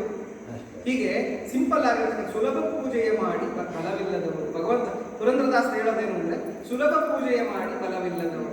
ನೀವು ಯಾಕೆ ದೊಡ್ಡ ದೊಡ್ಡ ಪೂಜೆಗಳು, ಯಜ್ಞಯಾಗಾದಿಗಳು, ಆ ಹೋಮ ಮಾಡ್ಬಿಡ್ತೀನಿ, ಆಮೇಲೆ 1 ವರ್ಷ ತಪಸ್ ಮಾಡ್ಬಿಡ್ತೀನಿ, ಕೆಲವರೆಲ್ಲ ಗಡ್ಡ ಎಲ್ಲ ಬಿಟ್ಬಿಡ್ತಾರೆ, ಏನೋ ನಾನು ದೀಕ್ಷೆ ತಗೊಂಡ್ಬಿಟ್ಟಿದ್ದೀನಿ, ತಪಸ್ ಮಾಡ್ತಾ ಇದ್ದೀನಿ ಅಂತ ಹೇಳ್ಬಿಟ್ಟಂತ, ಅವೆಲ್ಲ ಬೇಡ. ಪುರಂದ್ರದಾಸರು ಈಸಿಯಾಗಿ ಹೇಳ್ತಾರೆ, ಸುಲಭ ಪೂಜೆಯ ಮಾಡಿ ಫಲವಿಲ್ಲದವರು. ಸಂಜೆ ಹಚ್ಚುವ ದೀಪ ಹರಿಗೆ ನೀರಾಜನ. ಸಾಯಂಕಾಲ ಆಗೋದಕ್ಕೆ ಒಂದು ದೀಪವನ್ನು ಹಚ್ಬೇಕಾ, ಒಂದು ಲೈಟನ್ನು ಹಾಕ್ಬೇಕಾ, ಈಗ ಅಪ್ಪ ಕೃಷ್ಣ ನಿನ್ನ ಮಂದಿರದಲ್ಲಿ ನಿನ್ಗೋಸ್ಕರ ದೀಪ ಉರಿಸ್ತಾ ಇದ್ದೀನಿ ಅಂತ ಆ ಲೈಟನ್ನು ಹಾಕ್ಬಿಟ್ರೆ ನಿನ್ನ ಭಾವನೆ ಅಷ್ಟೇ ಭಗವಂತ ತಗೊಂತಾನೆ. ಭಗವಂತನು ವಾಕ್ಯ ಪ್ರಿಯಡು ಕಾದು ಭಾವ ಪ್ರಿಯಡು ಅಂತ ಹೇಳ್ತಾರೆ. ಭಗವಂತ ಭಾವನೆ ಎಷ್ಟೇ ತಗೊಂತಾನೆ, ನನಗೋಸ್ಕರ ಲೈಟ್ ಹಾಕ್ದ ಅಂತ ಹೇಳ್ಬಿಟ್ಟು ನನಗೆ ದೀಪ ಹಚ್ಚಿದಾನೆ ಅಂತ ಅವನ ಅಕೌಂಟಲ್ಲಿ ಬರ್ಕೊಂಡ್ಬಿಡ್ತಾನೆ. ಸುಲಭ ಪೂಜೆಯ ಮಾಡಿ ಸಂಜೆ ಹಚ್ಚುವ ದೀಪ ಹರಿಗೆ ನೀರಾಜನವು. ಮಾನ ಮುಚ್ಚುವ ಬಟ್ಟೆ ಪರಮ ಮಡಿ. ಬೆಳಗ್ಗೆ ಎದ್ದೇನೋ ನೈಟಿ ಪೈಟಿ ಹಾಕ್ಕೊಂತಾರೆ ಹೆಂಗಸರುಗಳು, ನಾವೇನೋ ಸಿಕ್ಕಿದ ಲುಂಗಿ ಬಗ್ಗೆ ಉಟ್ಕೊತೀವಿ. ಅವಾಗ ಏನು ಮಾಡಬೇಕು ಅಂದ್ರೆ ನಮ್ಮ ಭಾವನೆ ಹೆಂಗಿರ್ಬೇಕು ಅಂತಂದ್ರೆ, ಈಗ ಇದೇ ಮಡಿ, ನಾನು ಉಡ್ತಾ ಇರ್ತಕ್ಕಂಥದ್ದೇ ಮಡಿ. ಭಗವಂತ ನಿಂಗೆ ಇದಕ್ಕಿಂತ ಏನು ಮಡಿ ನಾನು ಇದು ಮಾಡೋದಕ್ಕಾಗುತ್ತೆ. ಈಗ ನಾನು ಒಳ್ಳೆ ವಸ್ತ್ರವನ್ನು ಉಡ್ತಾ ಇದ್ದೀನಿ, ಇದೇ ಮಡಿ ಅಂತ ತಿಳ್ಕೊಂಡ್ರೆ ಅದು ನಿಜವಾಗ್ಲೂ ಮಡಿನೇ. ಮಾನ ಮುಚ್ಚುವ ಬಟ್ಟೆ ಪರಮ ಮಡಿ. ತಿರುಗಾಡಿ ಮುಂದೆ ಹರಿಗೆ ಪ್ರದಕ್ಷಿಣವು ಏನೋ ಕೆಲಸದ ಮೇಲೆ ಹೋಗಿರ್ತೀವಿ, ಎಲ್ಗೋ ಹೋಗಿರ್ತೀವಿ, ಎಲ್ಲೆಲ್ಲೋ ಓಡಾಡ್ತೀವಿ, ಎಷ್ಟೋ ಕಷ್ಟಪಡ್ತೀವಿ. ಓಡಾಡೋವಾಗೆಲ್ಲ ಏನ್ ತಿಳ್ಕೋಬೇಕು ಅಂತಂದ್ರೆ, ಈಗ ಬೃಂದಾವನದಲ್ಲಿ ಇದೀನಿ, ಗೋವರ್ಧನ ಪ್ರದಕ್ಷಿಣೆ ಮಾಡ್ತಾ ಇದ್ದೀನಿ, ಅರುಣಾಚಲಕ್ಕೆ ಬಂದಿದ್ದೀನಿ, ಇದಕ್ಕೆ ಬೆಟ್ಟಕ್ಕೆ ಪ್ರದಕ್ಷಿಣೆ ಮಾಡ್ತಾ ಇದ್ದೀನಿ, ತಿರುಪತಿ ಎಲ್ಲ ಓಡಾಡ್ತಾ ಇದ್ದೀನಿ ಅಂತ ತಿಳ್ಕೊಂಡು ನೀವು ಎಲ್ಲೆಲ್ಲ ಓಡಾಡಿದ್ರು ಕೂಡ ಅದು ಪುಣ್ಯಕ್ಷೇತ್ರ. ಯಾಕೆಂದ್ರೆ ಭಗವಂತ ಸರ್ವತಃ ಪಾಣಿಪಾದಂ ಸರ್ವತೋಕ್ಷಿ ಶಿರೋಮುಖಂ ಸರ್ವವನ್ನು ಶ್ರುತಿಮಲ್ಲೋಕೆ ಸರ್ವಮಾವೃತ್ತಿ ತಿಷ್ಠತಿ ಅಂತ ಹೇಳುವಂತ. ಎಲ್ಲ ಕಡೆ ಅವನ ಕೈಕಾಲುಗಳಿದೆ, ಎಲ್ಲ ಕಡೆ ಅವನ ಕಣ್ಣುಗಳಿದೆ, ಎಲ್ಲ ಕಡೆ ಅವನ ಮುಖಗಳಿದೆ, ಎಲ್ಲದನ್ನು ಅವ್ನು ಕೇಳಿಸ್ಕೊಂತ ಇದ್ದಾನೆ. ನೀವು ಪಿಸ ಅಂತ ಮಾತಾಡೋದನ್ನು ಕೇಳಿಸ್ಕೊಂತಾನೆ, ನಿಮ್ಮ ಮನಸ್ಸಿನಲ್ಲಿ ಯಾರನ್ನ ಬೈಕೊಳ್ಳೋದು ಹೊಗಳ್ಕೊಳ್ಳೋದನ್ನು ಕೂಡ ಅವ್ನು ಕೇಳಿಸ್ಕೊಂತಾನೆ. ಹಾಗಾಗಿ ಪ್ರತಿಯೊಂದನ್ನು ಅವನ್ನೆಲ್ಲ ಮಾಡ್ತಾ ಇರೋದ್ರಿಂದ ಆಮೇಲೆ ಭೋಕ್ತಾರಂ ಯಜ್ಞ ತಪಸಾಂ ಅಂತ ಹೇಳ್ತಾನೆ. ನೀನು ಏನೇ ಮಾಡಲಿ, ಏನೇ ಕೊಡ್ಲಿ, ಏನನ್ನ ಹವನ ಮಾಡಲಿ ಅಥವಾ ಏನನ್ನ ದಾನ ಮಾಡಲಿ, ಎಲ್ಲದನ್ನು ತಗೊಂತಾ ಇರ್ತಕ್ಕಂಥ ಅವನು ನಾನೇ ಅಂತ ಹೇಳ್ತಾರೆ. ಕೆಲವ್ರು ಹೆಂಗೆ ಅಂತಂದ್ರೆ ಏನನ್ನ ತಿಂತಾ ಇರ್ತಾರೆ, ಯಾರನ್ನ ಬರೋಷ್ಟು ಮುಚ್ಚಿಟ್ಕೊಂತಾರೆ. ಹಂಗೆ ಮಾಡುವಾಗ ಯಾಕೆ ಅಂತಂದ್ರೆ ಭಗವಂತ ಬರ್ತಾನೆ ಆ ರೂಪದಲ್ಲಿ, ನಮ್ಗೆ ಪರೀಕ್ಷೆ ಮಾಡೋದಕ್ಕೋಸ್ಕರ ಬರ್ತಾನೆ. ಅವಾಗ ಆಯ್ತು, ನಮ್ಗೆ ಇದ್ದಿದ್ರಲ್ಲಿ ಒಂದು ತುತ್ತು ಅವನಿಗೆ ಕೊಟ್ಬಿಟ್ರೆ ನಮ್ಗೇನು ಪಾಪ ಏನು ಬರೋದಿಲ್ಲ. ಯಾಕಂದ್ರೆ ಭಗವಂತ ಎಲ್ಲ ಕಡೆನೂ ಇದ್ದಾನೆ. ಭೋಕ್ತಾರಂ ಯಜ್ಞ ತಪಸ ಎಲ್ಲದನ್ನು ತಿಂತಾ ಇರತಕ್ಕಂಥ ಅವನು ಭಗವಂತನೇ. ಹೀಗೆ ನಾವು ಸುಲಭವಾಗಿ ಭಗವಂತನ ಅನುಸಂಧಾನವನ್ನು ನಮ್ಮ ನಿತ್ಯ ಜೀವನದಲ್ಲಿ ಮಾಡಿಕೊಂಡು ಹೇಗೆ ಭಗವಂತನನ್ನು ಪಡ್ಕೋಬಹುದು ಅಂತಕ್ಕಂಥ ಈಸಿ ಟ್ರಿಕ್ಸ್ ನಾರದರಿಂದ ತಿಳ್ಕೋಬೇಕು ಅಂತಂದ್ರೆ ಈ ನಾರದ ಭಕ್ತಿ ಸೂತ್ರವನ್ನು ಓದಬೇಕು. ತುಂಬಾ ಚೆನ್ನಾಗಿ ಅದನ್ನ ಎಲ್ಲ ವರ್ಣನೆ ಮಾಡ್ಕೊಂಡು ಹೋಗಿದ್ದಾರೆ. ಇದೇನು ಕಷ್ಟಪಡಿ, ನೀವು ಸಂಸಾರನ ಬಿಟ್ಬಿಡ್ರಿ, ಹೆಂಡತಿ ಮಕ್ಕಳನ್ನ ಬಿಟ್ಬಿಡ್ರಿ, ಎಲ್ಲ ಊರಾಚೆ ಹೋಗಿ ಬೆಟ್ಟದ ಮೇಲೆ ಕೂತ್ಕೊಂಡು ಜಪಾತಪ ಮಾಡ್ಕೊಳ್ಳಿ ಅಂತ ನಾರದ್ರು ಹೇಳಲ್ಲ. ನೀವು ಸಂಸಾರದಲ್ಲಿ ಇರ್ರಿ, ನಿತ್ಯ ಜೀವನ ನಡೆಸ್ರಿ, ನಿಮ್ಮ ಕರ್ತವ್ಯಗಳನ್ನೆಲ್ಲ ಮಾಡ್ರಿ. ಮಾಡ್ತಾ ಇರ್ತಕ್ಕಂಥ ಕರ್ತವ್ಯ ಎಲ್ಲ ಕೂಡ ಭಗವತ್ ಪೂಜೆ ಅಂತ ತಿಳ್ಕೊಳ್ಳಿ. ನಿಮ್ಮ ಸುತ್ತಮುತ್ತಲ ಇರತಕ್ಕಂಥ ಪ್ರತಿ ಪ್ರಾಣಿ ಪಕ್ಷಿ ಪದಾರ್ಥವನ್ನು ಕೂಡ ಭಗವಂತ ಅಂತ ತಿಳ್ಕೊಳ್ಳಿ. ಇಷ್ಟು ಮಾಡಿದ್ರೆ ಸಾಕು, ಭಗವಂತ ನಿಮ್ಗೆ ಸಿಕ್ಬಿಡ್ತಾನೆ. ಅದು ಯಾವ ತರ ಹೇಳ್ತಾನೆ, ಶೀಘ್ರಮೇವ ಆವಿರ್ಭವತಿ ಅನುಭವೈತಿ ಭಕ್ತ ಅಂತ ಹೇಳ್ತಾರೆ. ಯೋಗಿಗಳಿಗೆ ಜನ್ಮಾಂತರಗಳು ಬೇಕಾಗ್ಬೋದು ಭಗವಂತನ ಸಾಕ್ಷಾತ್ಕಾರ ಮಾಡ್ಕೊಳ್ಳೋದಕ್ಕೆ. ಆದರೆ ಭಗವಂತ ಒಲಿದ್ರೆ ಶೀಘ್ರಮೇವ ಆವಿರ್ಭವ, ಅವನು ಎದುರುಗ ಬಂದು ನಿಂತ್ಕೊಂಡ್ಬಿಡ್ತಾನೆ. ಅನುಭವೈತಿ ಭಕ್ತ, ಅವನ ಹೃದಯದಲ್ಲಿ ನಿಂತ್ಕೊಂಡು ಅವನ ಅನುಭವವನ್ನು ಅವನಿಗೆ ಭಕ್ತರಿಗೆ ಕೊಟ್ಬಿಡ್ತಾನೆ. ತುಂಬಾ ಈಸಿಯಾಗಿ ಬೇಗ ಶೀಘ್ರವಾಗಿ ಭಗವಂತನ ಒಲಿಬೇಕು, ಅವನ ಸಾಕ್ಷಾತ್ಕಾರ ಆಗಬೇಕು ಅಂತಂದ್ರೆ ನಾರದ ಭಕ್ತಿ ಸೂತ್ರದ ಪ್ರಕಾರ ನಡೀಬೇಕು. ನಾವು ಮಿಕ್ಕಿದ ಸಾಧನೆಗಳು ಮಾಡೋದಕ್ಕೆ ಕಲಿಯುಗದಲ್ಲಿ ಬಹಳ ಕಷ್ಟ ಇದೆ. ಯಾಕೆಂದ್ರೆ ಅನ್ನಗತ ಪ್ರಾಣ ನಾವು, ಅಂದ್ರೆ ಅನ್ನ. ಇವಾಗ ನಾವು ಒಂದು ತುತ್ತು ಬೆಳಗ್ಗೆ ಟಿಫನ್ ತಿಂದ ಇದ್ರೆ ನಾವು ಮಧ್ಯಾಹ್ನಕ್ಕೆ ನಿದ್ರಾಣರಾಗೋಗಿರ್ತೀವಿ, ಮಾತಾಡೋದಕ್ಕೆ ಶಕ್ತಿ ಇರಲ್ಲ. ಯಾರನ್ನ ಮಾತಾಡೋದಕ್ಕೆ ಕೋಪ ಮಾಡ್ತಾ ಇದೆಯಾ ಬೆಳಗ್ಗಿಂದ ನಾನು ತಿಂದಿಲ್ಲ ಅಂತ ಹೇಳ್ತಾ ಇರ್ತೀವಿ. ಅನ್ನಗತ ಪ್ರಾಣ ನಾವು ಆಹಾರ ಇಲ್ಲದ ಜೀವನ ಮಾಡೋದಕ್ಕಾಗಲ್ಲ. ಒಂದಿನ ನಿದ್ದೆ ಕೆಟ್ಟರೆ ನಾವು ಬದುಕೋದಕ್ಕಾಗೋದಿಲ್ಲ. ಆಮೇಲೆ ನಮ್ಮ ನಿತ್ಯ ನಾವು ಹೊರಗೋಗಿ ದುಡಿದೇ ಇದ್ರೆ ಸಂಸಾರ ರೆಕ್ಕಲಾಡ್ತೆ ಗಾಡಿ ಡೊಕ್ಕಲಾಡ್ದು ಅಂತ ಗಾಳಿ ಮಾತು, ಆ ಥರದ ಪರಿಸ್ಥಿತಿ ನಮ್ಮದು. ಹಾಗಾಗಿ ನಾವು ಇಂಥ ಜೀವನದಲ್ಲಿರುವಾಗ ನಾವು ನಾರದ ಭಕ್ತಿ ಸೂತ್ರವನ್ನು ಫಾಲೋ ಮಾಡೋದೇ ಸೂಟಬಲ್ ಆಗಿರತಕ್ಕಂಥ ಒಂದು ವಾತಾವರಣ. ಇದನ್ನು ಫಾಲೋ ಮಾಡಿಕೊಂಡು ನಾವೆಲ್ಲ ಕೂಡ ಇದು ಯಾಕೆಂತಂದ್ರೆ ಇಷ್ಟು ಜನ ಸೇರಿದ್ದೀರಾ ಅಂತಂದ್ರೆ ನಿಜವಾಗ್ಲೂ ಒಂದು ಸದ್ಭಕ್ತರು, ಒಂದು ಸದ್ಮಂಡಲಿ, ಒಂದು ಬಾಗೇಪಲ್ಲಿ ಮಾಡ್ಕೊಂಡಿರ್ತಕ್ಕಂಥ ಪುಣ್ಯ. ಈ 10 ಜನ ಹೋಗಿ ಅವ್ರ 10 ಮನೆಗಳಲ್ಲಿ ಹೇಳಿದಾಗ ಇನ್ನು 100 ಜನಕ್ಕೆ ತಿಳಿಯುತ್ತೆ ವಿಷಯ. ಹೀಗೆ ಎಲ್ಲರೂ ವಿಷಯ ತಿಳ್ಕೊಂಡು ಒಬ್ರಿಗೊಬ್ರು ಹಂಚ್ಕೊಂಡು ನಾವು ನಿತ್ಯ ಮಾಡ್ತಕ್ಕಂಥ ಕೈಂಕರ್ಯಗಳನ್ನೇ ಭಗವತ್ ಸೇವೆ ಅಂತ ಮಾಡಿಕೊಂಡು ಭಗವಂತನ ಆರಾಧನೆಯನ್ನು ಆ ರೂಪದಲ್ಲಿ ಮಾಡ್ತಾ ನಾವು ಧನ್ಯರಾಗೋಣ ಅಂತ ಹೇಳ್ತಾ ಈ ನಾರದ ಭಕ್ತಿ ಸೂತ್ರದಲ್ಲಿ ಮೊದಲನೇ ಸೂತ್ರಕ್ಕೆ ಸಂಬಂಧಪಟ್ಟಿರ್ತಕ್ಕಂಥ ವ್ಯಾಖ್ಯಾನವನ್ನು ಪ್ರಿಯತಾಂ ಪುಂಡರೀಕಾಕ್ಷಃ ಸರ್ವಯಜ್ಞೇಶ್ವರೋ ಹರಿ ತಸ್ಮಿನ್ ತುಷ್ಟೇ ಜಗತ್ತುಷ್ಟಂ ಪ್ರೇಣಿತಂ ಜಗತ್. ಹರಿ ಓಂ ತತ್ಸತ್. ಶ್ರೀಕೃಷ್ಣಾರ್ಪಣಮಸ್ತು.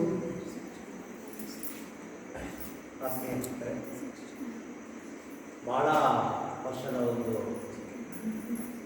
ಕೋರಿಕೆ ನೆರವೇರಿದೆ ಅಂತ ಹೇಳ್ಬಿಟ್ಟು ಭಗವಂತನ ಒಂದು ದಾರಿ ಕೊಟ್ಟಿದ್ದಾನೆ. ಶಂಕರ ಮಠದಲ್ಲಿ ಬರೀ ಶಂಕರಾಚಾರ್ಯ ವಿಗ್ರಹ ಇಟ್ಕೊಂಡು ನಾವು ಪೂಜೆ ಮಾಡೋದಿಲ್ಲ, ಶಂಕರ ತತ್ವ, ಶಂಕರ ವೇದಾಂತನ ಸಾರಗಳೆಲ್ಲ ತಿಳಿಬೇಕು ಅಂತ ಒಂದು ಭಾಳ ವರ್ಷದ ಒಂದು ಕೋರಿಕೆ ಇತ್ತು.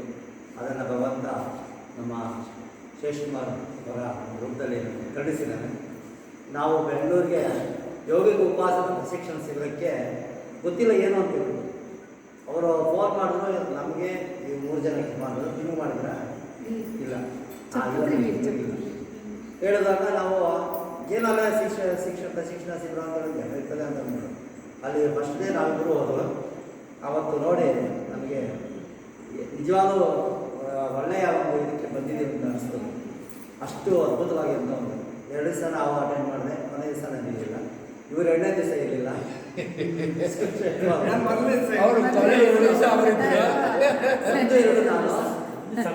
ಇವರು ಬರಲ್ಲ.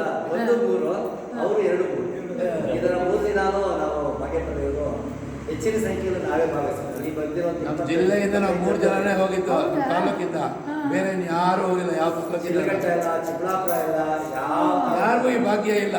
ಭಾಗ್ಯಪಡೆಯವರು ಮಾತ್ರ ನಾವು 3 ಜನ ಹೋಗಿದ್ದು. ಅದೇ ಆದರೆ ಹೇಳ್ಬೇಕಂದ್ರೆ ಭಗವಂತ ಕೃಪೆ ಅಷ್ಟೇ.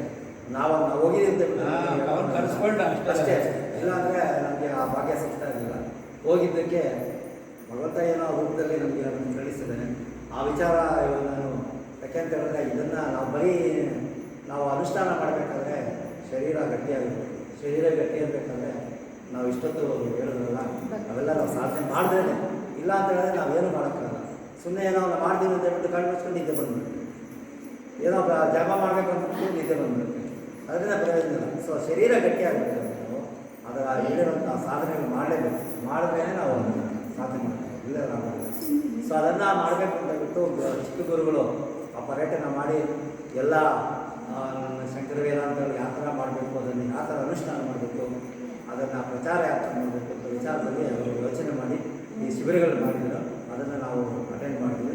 ಮತ್ತು ಅದನ್ನು ಮುಂದೆ ಕೂಡ ಇದರಲ್ಲಿ ಶೃಂಗೇರಿಯಲ್ಲಿ ಕೂಡ ಮತ್ತೆ 3 ದಿವಸ ಮಾಡ್ತಾರಂತೆ. ಅವಾಗ ಕೂಡ ಹೆಚ್ಚಿನ ವಿಷಯಗಳು ಸಿಗುತ್ತೆ.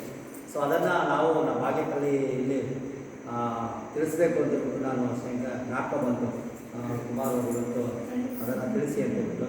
ಸೊ ಇನ್ನೂ ಹೆಚ್ಚಿನ ಸಂಖ್ಯೆಯಲ್ಲಿ ಬರಬೇಕಾಗಿತ್ತು. ಏನೋ ಸ್ವಲ್ಪ ಅನಿವಾರ್ಯ ಕಾರಣಗಳು ಬಂದಿಲ್ಲ.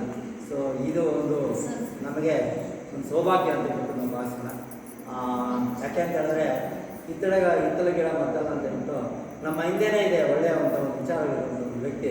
ನಾವೇನು ಮಾಡ್ತಿದ್ರೆ ಇವಾಗ ಏನೋ ಗಿಡ ಅಲ್ವಾ ಅಂತ ಅಂದ್ಕೊಳ್ತೀವಿ. ಅದರಲ್ಲಿ ಏನೋ ಅಂತ ನಮ್ಮ ಕುಮಾರವರು ಭಾಳ ಅದ್ಭುತವಾಗಿ ನಾರದ ಭಕ್ತಿ ಸೂತ್ರಗಳು ಹೇಳ್ಬೇಕಂದ್ರೆ ಅವರು ಭಾಗ್ಯಕಲೆಯಲ್ಲಿ ಇದೊಂದು ಅವಕಾಶ ನಾವು ಭಗವಂತ ಕರುಣಿಸಿದ್ದಾನೆ.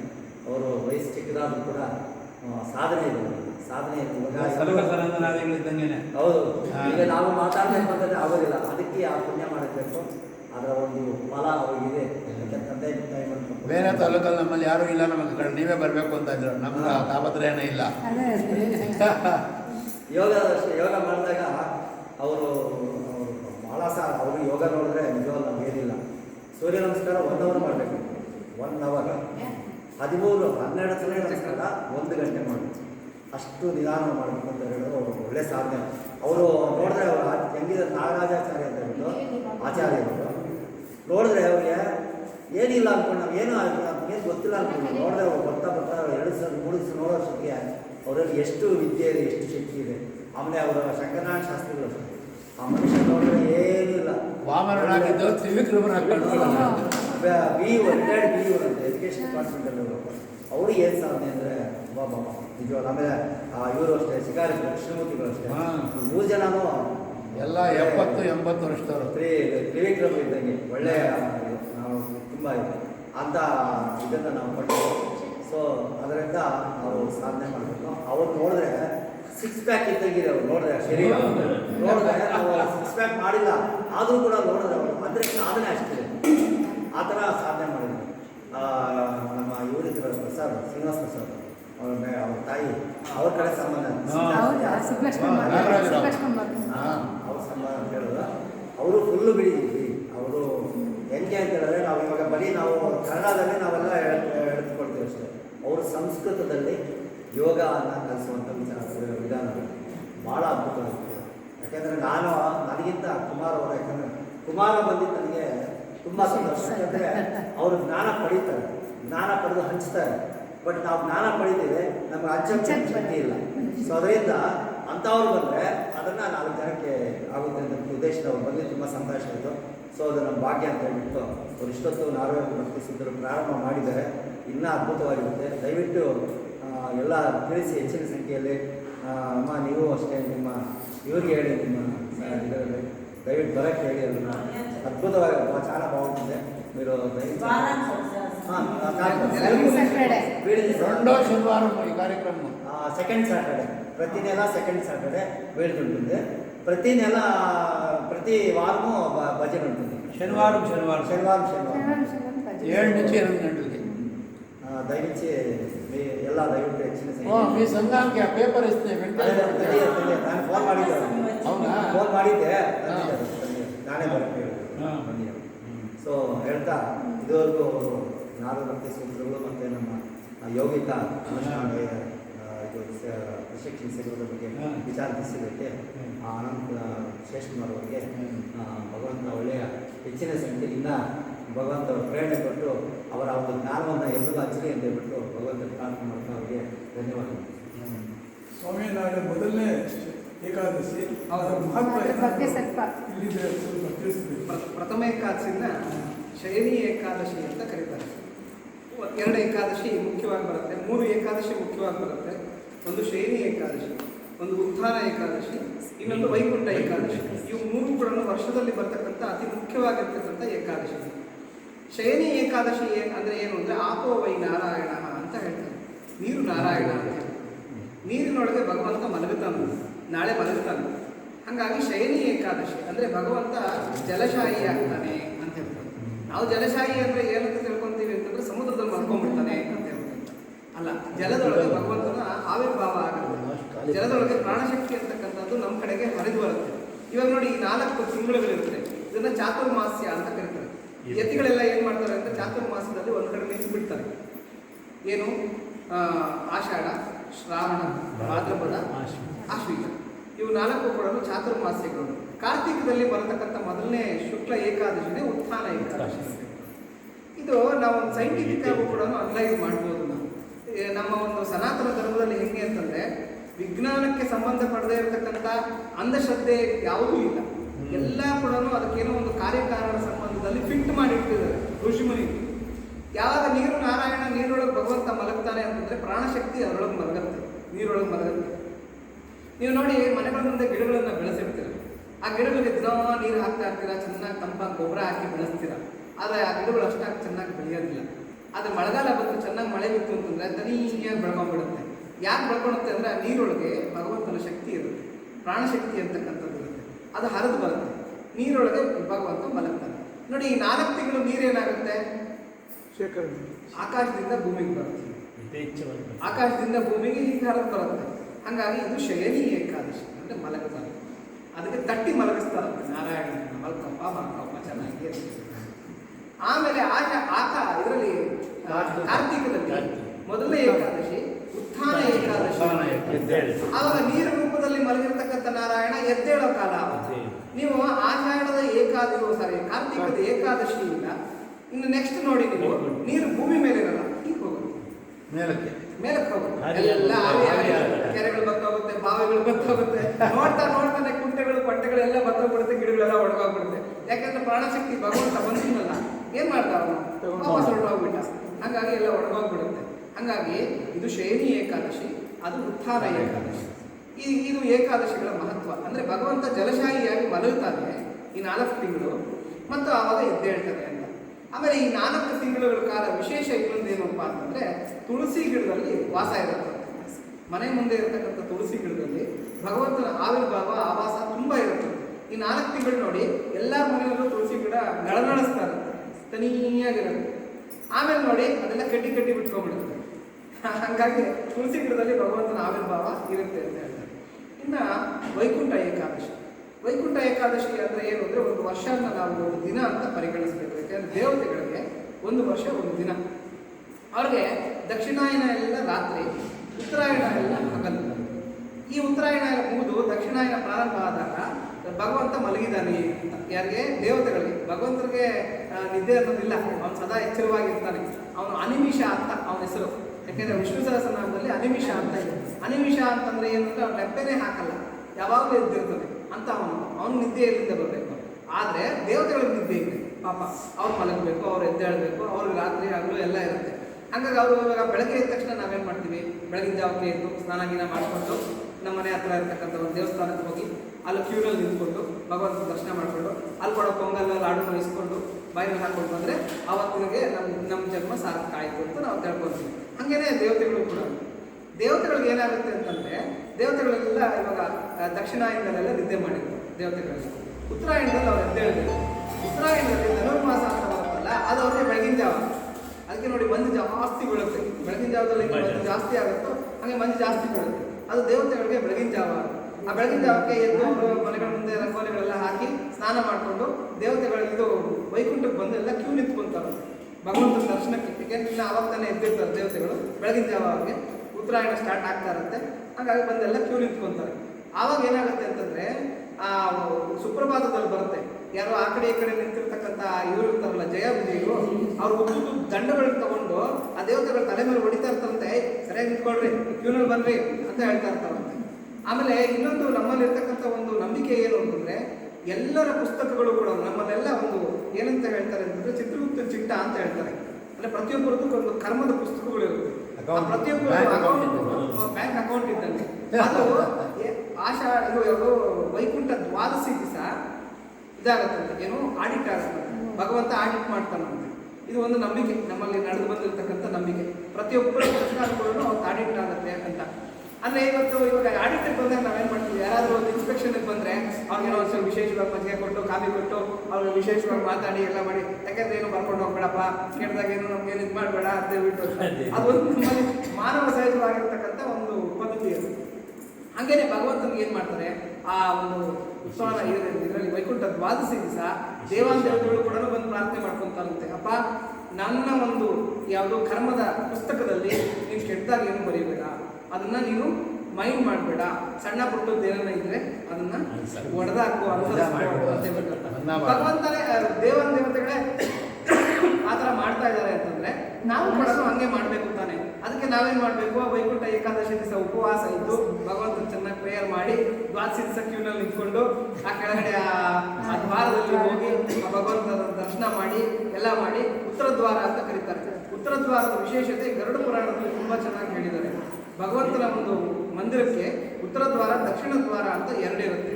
ಪಾಪಿಗಳನ್ನೆಲ್ಲ ಕೂಡ ದಕ್ಷಿಣ ದ್ವಾರದಲ್ಲಿ ಎಳ್ಕೊಂಡ್ ಬರ್ತಾರೆ. ಎಳ್ಕೊಂಡ್ ಬಂದ್ರೆ ಅಲ್ಲಿ ಯಮಧರ್ಮರಾಜ ಅವನು ನ್ಯಾಯಾಧಿಪತಿಯಾಗಿ ಕೂತಿರ್ತಾರಂತೆ. ಕಪ್ಪನೆಯ ಶರೀರ, ಕೆಂಪನೆಯ ಕಣ್ಣುಗಳು, ಗರುಡ ಪುರಾಣದಲ್ಲಿ ಬರ್ತಕ್ಕಂಥದ್ದು. ಕಬ್ಬಿಣದ ಆಯುಧಗಳನ್ನು ಹಿಡ್ಕೊಂಡು, ಎತ್ತಿ ಹಿಡಿದಿರ್ತಕ್ಕಂಥ ಆಯುಧಗಳನ್ನು ಹಿಡ್ಕೊಂಡು ಅಲ್ಲಿ ಜಡ್ಜ್ಮೆಂಟ್ ಕೊಡ್ತಾ ಇರ್ತಾನೆ. ಚಿತ್ರ ವಿಚಿತ್ರ ಅಂತಕ್ಕಂಥ ಅವನ ಅಸಿಸ್ಟೆಂಟ್ಗಳು ಇರ್ತಾರೆ. ಅವ್ರು ಹೇಳ್ತಾ ಇರ್ತಾರೆ, ಇಂಥ ಪಾಪಗಳನ್ನು ಮಾಡಿದ್ದಾನೆ, ಇಂಥ ಪಾಪಗಳನ್ನು ಮಾಡಿದ್ದಾನೆ ಅಂತ ಹೇಳ್ಬಿಡ್ತಾರೆ. ಅದಕ್ಕೆ ತಕ್ಕಂತೆ ಶಿಕ್ಷೆಗಳನ್ನ ಅಲ್ಲಿ ಕೊಡ್ತಾನಂತೆ. ಕೊಟ್ಟು ಅವ್ರನ್ನ ನರಕಕ್ಕೆ ಅಥವಾ ಪುನರ್ಜನ್ಮಕ್ಕೆ ಕಳಿಸ್ತಾ ಇರ್ತಾರೆ. ಪುಣ್ಯಾತ್ಮರೆಲ್ಲ ಕೂಡ ಉತ್ತರ ದ್ವಾರದಲ್ಲಿ ಬರ್ತಾರಂತೆ. ಉತ್ತರ ದ್ವಾರದಲ್ಲಿ ಬಂದ್ರೆ ನನ್ನ ಭಕ್ತರು ನೋಡಕ್ ಬರ್ತಾ ಇದ್ದಾರೆ ಅಂತ ಹೇಳ್ಬಿಟ್ಟು ಭಗವಂತನೇ ಉತ್ತರ ದ್ವಾರದಲ್ಲಿ ಬಂದು ನಿಂತಿರ್ತಾನಂತೆ. ಬನ್ನಿ ಬನ್ನಿ, ಎಲ್ಲ ಬನ್ನಿ ಬನ್ನಿ ಅಂತ ಹೇಳ್ಬಿಟ್ಟು ಸ್ವಾಗತ ಮಾಡೋದಕ್ಕೆ ಅಂತ ಭಗವಂತನ ಉತ್ತರ ದ್ವಾರದಲ್ಲಿ ಬಂದು ನಿಂತಿರ್ತಾನಂತೆ. ಹಂಗಾಗಿ ಉತ್ತರ ದ್ವಾರದಲ್ಲಿ ಭಗವಂತನ ಕಟ್ತಾರೆ. ಆ ಭಗವಂತನ ಕೆಳಗಡೆ ನಾವು ದೂರ್ಕೊಂಡು ಹೋಗ್ಬೇಕು, ಯಾಕಂದ್ರೆ ನಮ್ಮ ಕರ್ಮಗಳೆಲ್ಲ ಭಗವಂತ ಇಲ್ಲಿ ಬಿಟ್ಟು ಬರ್ತಾ ಇದ್ದೀವಿ ಅಂತ ಹೇಳ್ಬಿಟ್ಟು. ಹೀಗೆ ಉತ್ತರ ದ್ವಾರ ಪ್ರವೇಶ, ನಾವೆಲ್ಲ ಕೂಡ ಪುಣ್ಯಾತ್ಮರು ಉತ್ತರ ದ್ವಾರದಲ್ಲಿ ಬರ್ತಾ ಇದ್ದೀವಿ ಅಂತ ಹೇಳ್ಬಿಟ್ಟು ಅಂತ. ಇದು ಉತ್ತರ ದ್ವಾರದಲ್ಲಿ ಬರ್ತಕ್ಕಂಥ ಒಂದು ವಿಶೇಷ. ಅಂದ್ರೆ ಉತ್ತರ ದ್ವಾರದಲ್ಲಿ ಬರೋರೆಲ್ಲ ಪುಣ್ಯಾತ್ಮರು ಅಂತ ಹೇಳ್ಬಿಟ್ಟು. ಆಮೇಲೆ ಎರಡನೇದೇನಪ್ಪ ಅಂತಂದ್ರೆ ಭಗವಂತ ಇಲ್ಲಿ ಇಲ್ಲಿ ವಿಚಿತ್ರನ ಇಟ್ಟಿರ್ತಾರಂತೆ. ಈ ಚಿತ್ರ ವಿಚಿತ್ರರು ಏನಪ್ಪಾ ಅಂತಂದ್ರೆ, ಈ ವಿಚಿತ್ರ ಅಂತಕ್ಕಂಥ ಅವನು ಪಾಪಗಳನ್ನ ಇದು ಮಾಡ್ತಕ್ಕಂಥದ್ದು, ಏನು ಅಕೌಂಟ್ ಬರ್ಕೊಂತಕ್ಕಂಥದ್ದು. ಇವನು ಚಿತ್ರ ಅಂತಕ್ಕಂಥ ಅವನು ನಾವು ಮಾಡಿರ್ತಕ್ಕಂಥ ಪುಣ್ಯನೆಲ್ಲ ಬರ್ಕೊಂತಕ್ಕಂಥ ಭುಜಗಳಲ್ಲಿ ಇಟ್ಟಿರ್ತಾರಂತೆ. ನಾವು ಎಲ್ಲೋ ಇರ್ತೇವೆ ಅಂದ್ಕೊಳ್ತೀವಿ, ನರಕದಲ್ಲಿ ಕೂತ್ಕೊಂಡು ಅವ್ರ ಕೈಯ ನಮ್ಮ ಅಕೌಂಟ್ ಬರ್ಕೊಂತಾರೆ ಅಂತ ತಿಳ್ಕೊಳ್ತೀವಿ. ಅವ್ರು ನರಕದಲ್ಲಿ ಇರೋದಂತೆ ನಮ್ಮ ಭುಜಗಳಲ್ಲಿ ಕೂತಿರ್ತಾರಂತೆ. ಪ್ರತಿಯೊಬ್ಬರು ಭುಜಗಳಲ್ಲೂ ಕೂಡ ಚಿತ್ರ ವಿಚಿತ್ರ ಅಂತಕ್ಕಂಥ ಶಕ್ತಿಗಳು, ಅದು ಶಕ್ತಿಗಳನ್ನು ಆಕ್ಚುಲ್ ಆಗಿ ಕೂತ್ಕೊಂಡಿರುತ್ತೆ. ಆತ ಮಹಾನ್ ಭಾವ, ಚಿತ್ರ ವಿಚಿತ್ರ ಅಂತಕ್ಕಂಥವ್ರು ಮಹಾನ್ ಭಾವ, ಅಳ್ತಮ್ಮಂದ್ರು ಇಬ್ರು. ನಾವೇನಿಲ್ಲ ಒಂದು ಪಾಪ ಅನ್ಕೊಂತೀವಿ, ಏನೋ ಮನೆ ಮುಂದೆ ನಾಯಿ ಬರುತ್ತೆ, ದೊಣ್ಣೆ ತಗೊಂಡ ನಾಯಿ ಹೊಡೆದ್ಬಿಡ್ಡ ಅಂತ ಅನ್ಕೊಂತೀವಿ. ಅವಾಗ ತಕ್ಷಣ ಚಿತ್ರ ಕೇಳ್ತಾನಂತೆ, ಏನೋ ವಿಚಿತ್ರ ಕೇಳ್ತಾನಂತೆ, ಅಣ್ಣ ಬರ್ಕೊಂಬಿಡ್ಲಾ ಅಂತ ಹೇಳಿ, ಹೊಡೆದಿದ್ದಾನೆ ಅಂತ ಬರ್ಕೊಂಬಿಡ್ಲ ಅಂತ ಬಿಟ್ಟು. ಆವಾಗ ಚಿತ್ರ ಹೇಳ್ತಾನಂತೆ, ಬೇಡ ಇನ್ನು ಹೊಡೆದಿಲ್ವಲ್ಲ, ಅವನಿನ್ನ ಅನ್ಕೊಂಡಷ್ಟು ಬೇಡ, ಇದರಿಂದ ಟೈಮ್ ಇದೆ ಬರ್ಕೊಂಬಿಡ್ತಿ ಅಂತ ಹೇಳ್ತಾನಂತೆ. ಯಾಕಂದ್ರೆ ಅಣ್ಣ ಹೇಳ್ದಂಗೆ ಇವನು ವಿಚಿತ್ರ ಕೇಳೋದು, ಚಿತ್ರ ಹೇಳ್ದಂಗೆ ವಿಚಿತ್ರ ಕೇಳೋದು. ಅವ್ನು ಸುಮ್ಮನೆ ಆಗ್ಬಿಡ್ತಾನಂತ. ಅವನು ಚಿತ್ರ ಏನ್ ಮಾಡ್ತಾನಂತೆ, ಅವ್ನು ಸ್ವಲ್ಪ ಸ್ವತಂತ್ರ ಇದೆ, ಅವ್ನ ಅಣ್ಣ ತಾನೆ, ಯಾರನ್ನೂ ಕೇಳ್ಬೇಕಾಗಿಲ್ಲ. ತಮ್ಮ ಆದ್ರೆ ಅಣ್ಣನ ಕೇಳ್ಬೇಕು, ಇವನೇನು ಕೇಳ್ಬೇಕಾಗಿಲ್ಲ. ಇವಾಗ ನಾವು ಹಿಂಗೆ ಹೋಗ್ತಾ ಇರ್ತೀವಿ, ಆ ದೇವಸ್ಥಾನ ಬಾಗಿಲು ತೆಗೆದಿತ್ತು, ಆಫೀಸ್ಗೆ ಹೋಗಿ ಮುಂಚೆ ಒಂದು ರೌಂಡ್ ಹೋಗಿ ದೇವ್ರ ದರ್ಶನ ಮಾಡ್ಕೊಂಡು ತೀರ್ಥ ಪ್ರಸಾದ ತಗೊಂಡು ಹೋಗಿದ್ರು ಚೆನ್ನಾಗಿರ್ತಾ ಇತ್ತೇನೋ ಅನ್ಕೊಂತಾನಂತೆ. ಇವ್ನ ಅಕೌಂಟ್ ಬರ್ಕೊಂಡ್ಬಿಡ್ತಾನೆ. ಇವನ್ ಬೆಳಗ್ಗೆ ಆಫೀಸ್ಗೆ ಹೋಗುವಾಗ ಯಾಕಂದ್ರೆ ಮಾನಸಿಕವಾಗಿ ಹೊರಟೋಗಿದ್ದಾನಲ್ಲೇ, ಮಾನಸಿಕವಾಗಿ ದೇವಸ್ಥಾನಗಳಿಗೆ ಹೋಗ್ಬಿಟ್ಟಿದ್ದಾನೆ, ದೇವ್ರ ದರ್ಶನ ಮಾಡ್ಬಿಟ್ಟಿದ್ದಾನೆ, ತೀರ್ಥ ಪ್ರಸಾದ ತಗೊಂಡ್ಬಿಟ್ಟಿದ್ದಾನೆ. ಹಾಗಾಗಿ ತೀರ್ಥ ಪ್ರಸಾದ ತಗೊಂಡಿದ್ದಾನೆ, ಇವ್ನಿಗೆ ಇಷ್ಟು ಪುಣ್ಯ ಖಾತೆಗೆ ಬಿದ್ದೋಯ್ತು ಅಂತ ಬರ್ಕೊಂಡ್ಬಿಡ್ತಾನಂತೆ. ಯಾರೋ ಚಿತ್ರ. ವಿಚಿತ್ರ ಪಾಪ ಅಣ್ಣನ್ ಕೇಳ್ತಾನೆ, ಅಣ್ಣ ಬರ್ಕೊಳ್ಳ ಅಣ್ಣ. ಇವ್ನು ಹೇಳ್ತಾರಂತೆ, ಇವರು ಇನ್ನ ಮಾಡಿಲ್ಲ, ಮಾಡಿದ್ರೆ ಬರ್ಕೊಂಬಂತೆ. ಹಾಗಾಗಿ ನಮ್ಗೆ ಅಂದ್ರೆ ಇದು ಆಪ್ಷನ್ ಭಗವಂತ ಎಕ್ಸೆಂಪ್ಷನ್ ಎಕ್ಸೆಂಪ್ಷನ್ ಏನಪ್ಪಾ ಅಂತಂದ್ರೆ ಕೆಟ್ಟದ್ದನ್ನ ನಾವು ಥಿಂಕ್ ಮಾಡಿದ್ರು ಕೂಡ ಮಾಡೋವರೆಗೂ ನಮ್ಗೆ ಟೈಮ್ ಇರುತ್ತೆ. ಅಂದ್ರೆ ನಮ್ಗೆ ತಿದ್ಕೊಳ್ಳೋದಕ್ಕೆ ಇದು ಮಾಡೋವರೆಗೂ ಟೈಮ್ ಇರುತ್ತೆ. ಆದ್ರೆ ಒಳ್ಳೇದು ಹಂಗಲ್ಲ. ಕಾಶಿ ಕ್ಷೇತ್ರ ಗಮಶ್ಯಾಮಿ ತತ್ರ ಇವ ನಿವಸಿಷ್ಯತೆ ಅಂತ ಹೇಳ್ಬಿಟ್ಟು ಹಿಂದಿನ ಕಾಲದಲ್ಲಿ ಎಲ್ಲ ಅಜ್ಜಿರು ಹುಡುಗರು ಮನೆಗಳಲ್ಲಿ ಯಾವಾಗಲೂ ದಿನ ಬೆಳಗಾದ ಸ್ನಾನ ಆದ ತಕ್ಷಣ ಹೇಳ್ಕೊಂತಾ ಇರೋರು ಏನಂದ್ರೆ ನಾನು ಕಾಶಿ ಕ್ಷೇತ್ರಕ್ಕೆ ಹೋಗ್ತೀನಿ, ಅಲ್ಲೇ ವಾಸ ಮಾಡ್ತೀನಿ ಅಂತ ಹೇಳ್ಬಿಟ್ಟು. ನಾವೇನು ಹೋಗ್ತಾ ಇರಲಿಲ್ಲ, ಕಾಶಿ ಕ್ಷೇತ್ರದಲ್ಲಿ ವಾಸ ಮಾಡ್ತಾ ಇರಲಿಲ್ಲ. ಆದ್ರೆ ಕಾಶಿ ಕ್ಷೇತ್ರಕ್ಕೆ ಹೋಗ್ತೀನಿ, ಅಲ್ಲೇ ವಾಸ ಮಾಡ್ತೀನಿ ಅಂತ ಬೆಳಗ್ಗೆ ಅಂತ ಹೇಳ್ಕೊಂಡ್ರೆ ಕಾಶಿ ಕ್ಷೇತ್ರಕ್ಕೆ ಹೋಗಿ ನಿವಾಸ ಮಾಡಿ ಬಂದಷ್ಟು ಪುಣ್ಯ ನಮ್ಮ ಅಕೌಂಟ್ ಬೀಳುತ್ತೆ. ಹೀಗೆ ನಮಗೆ ಚಿತ್ರ ವಿಚಿತ್ರಗಳು ಕ್ಲಿಷ್ಟ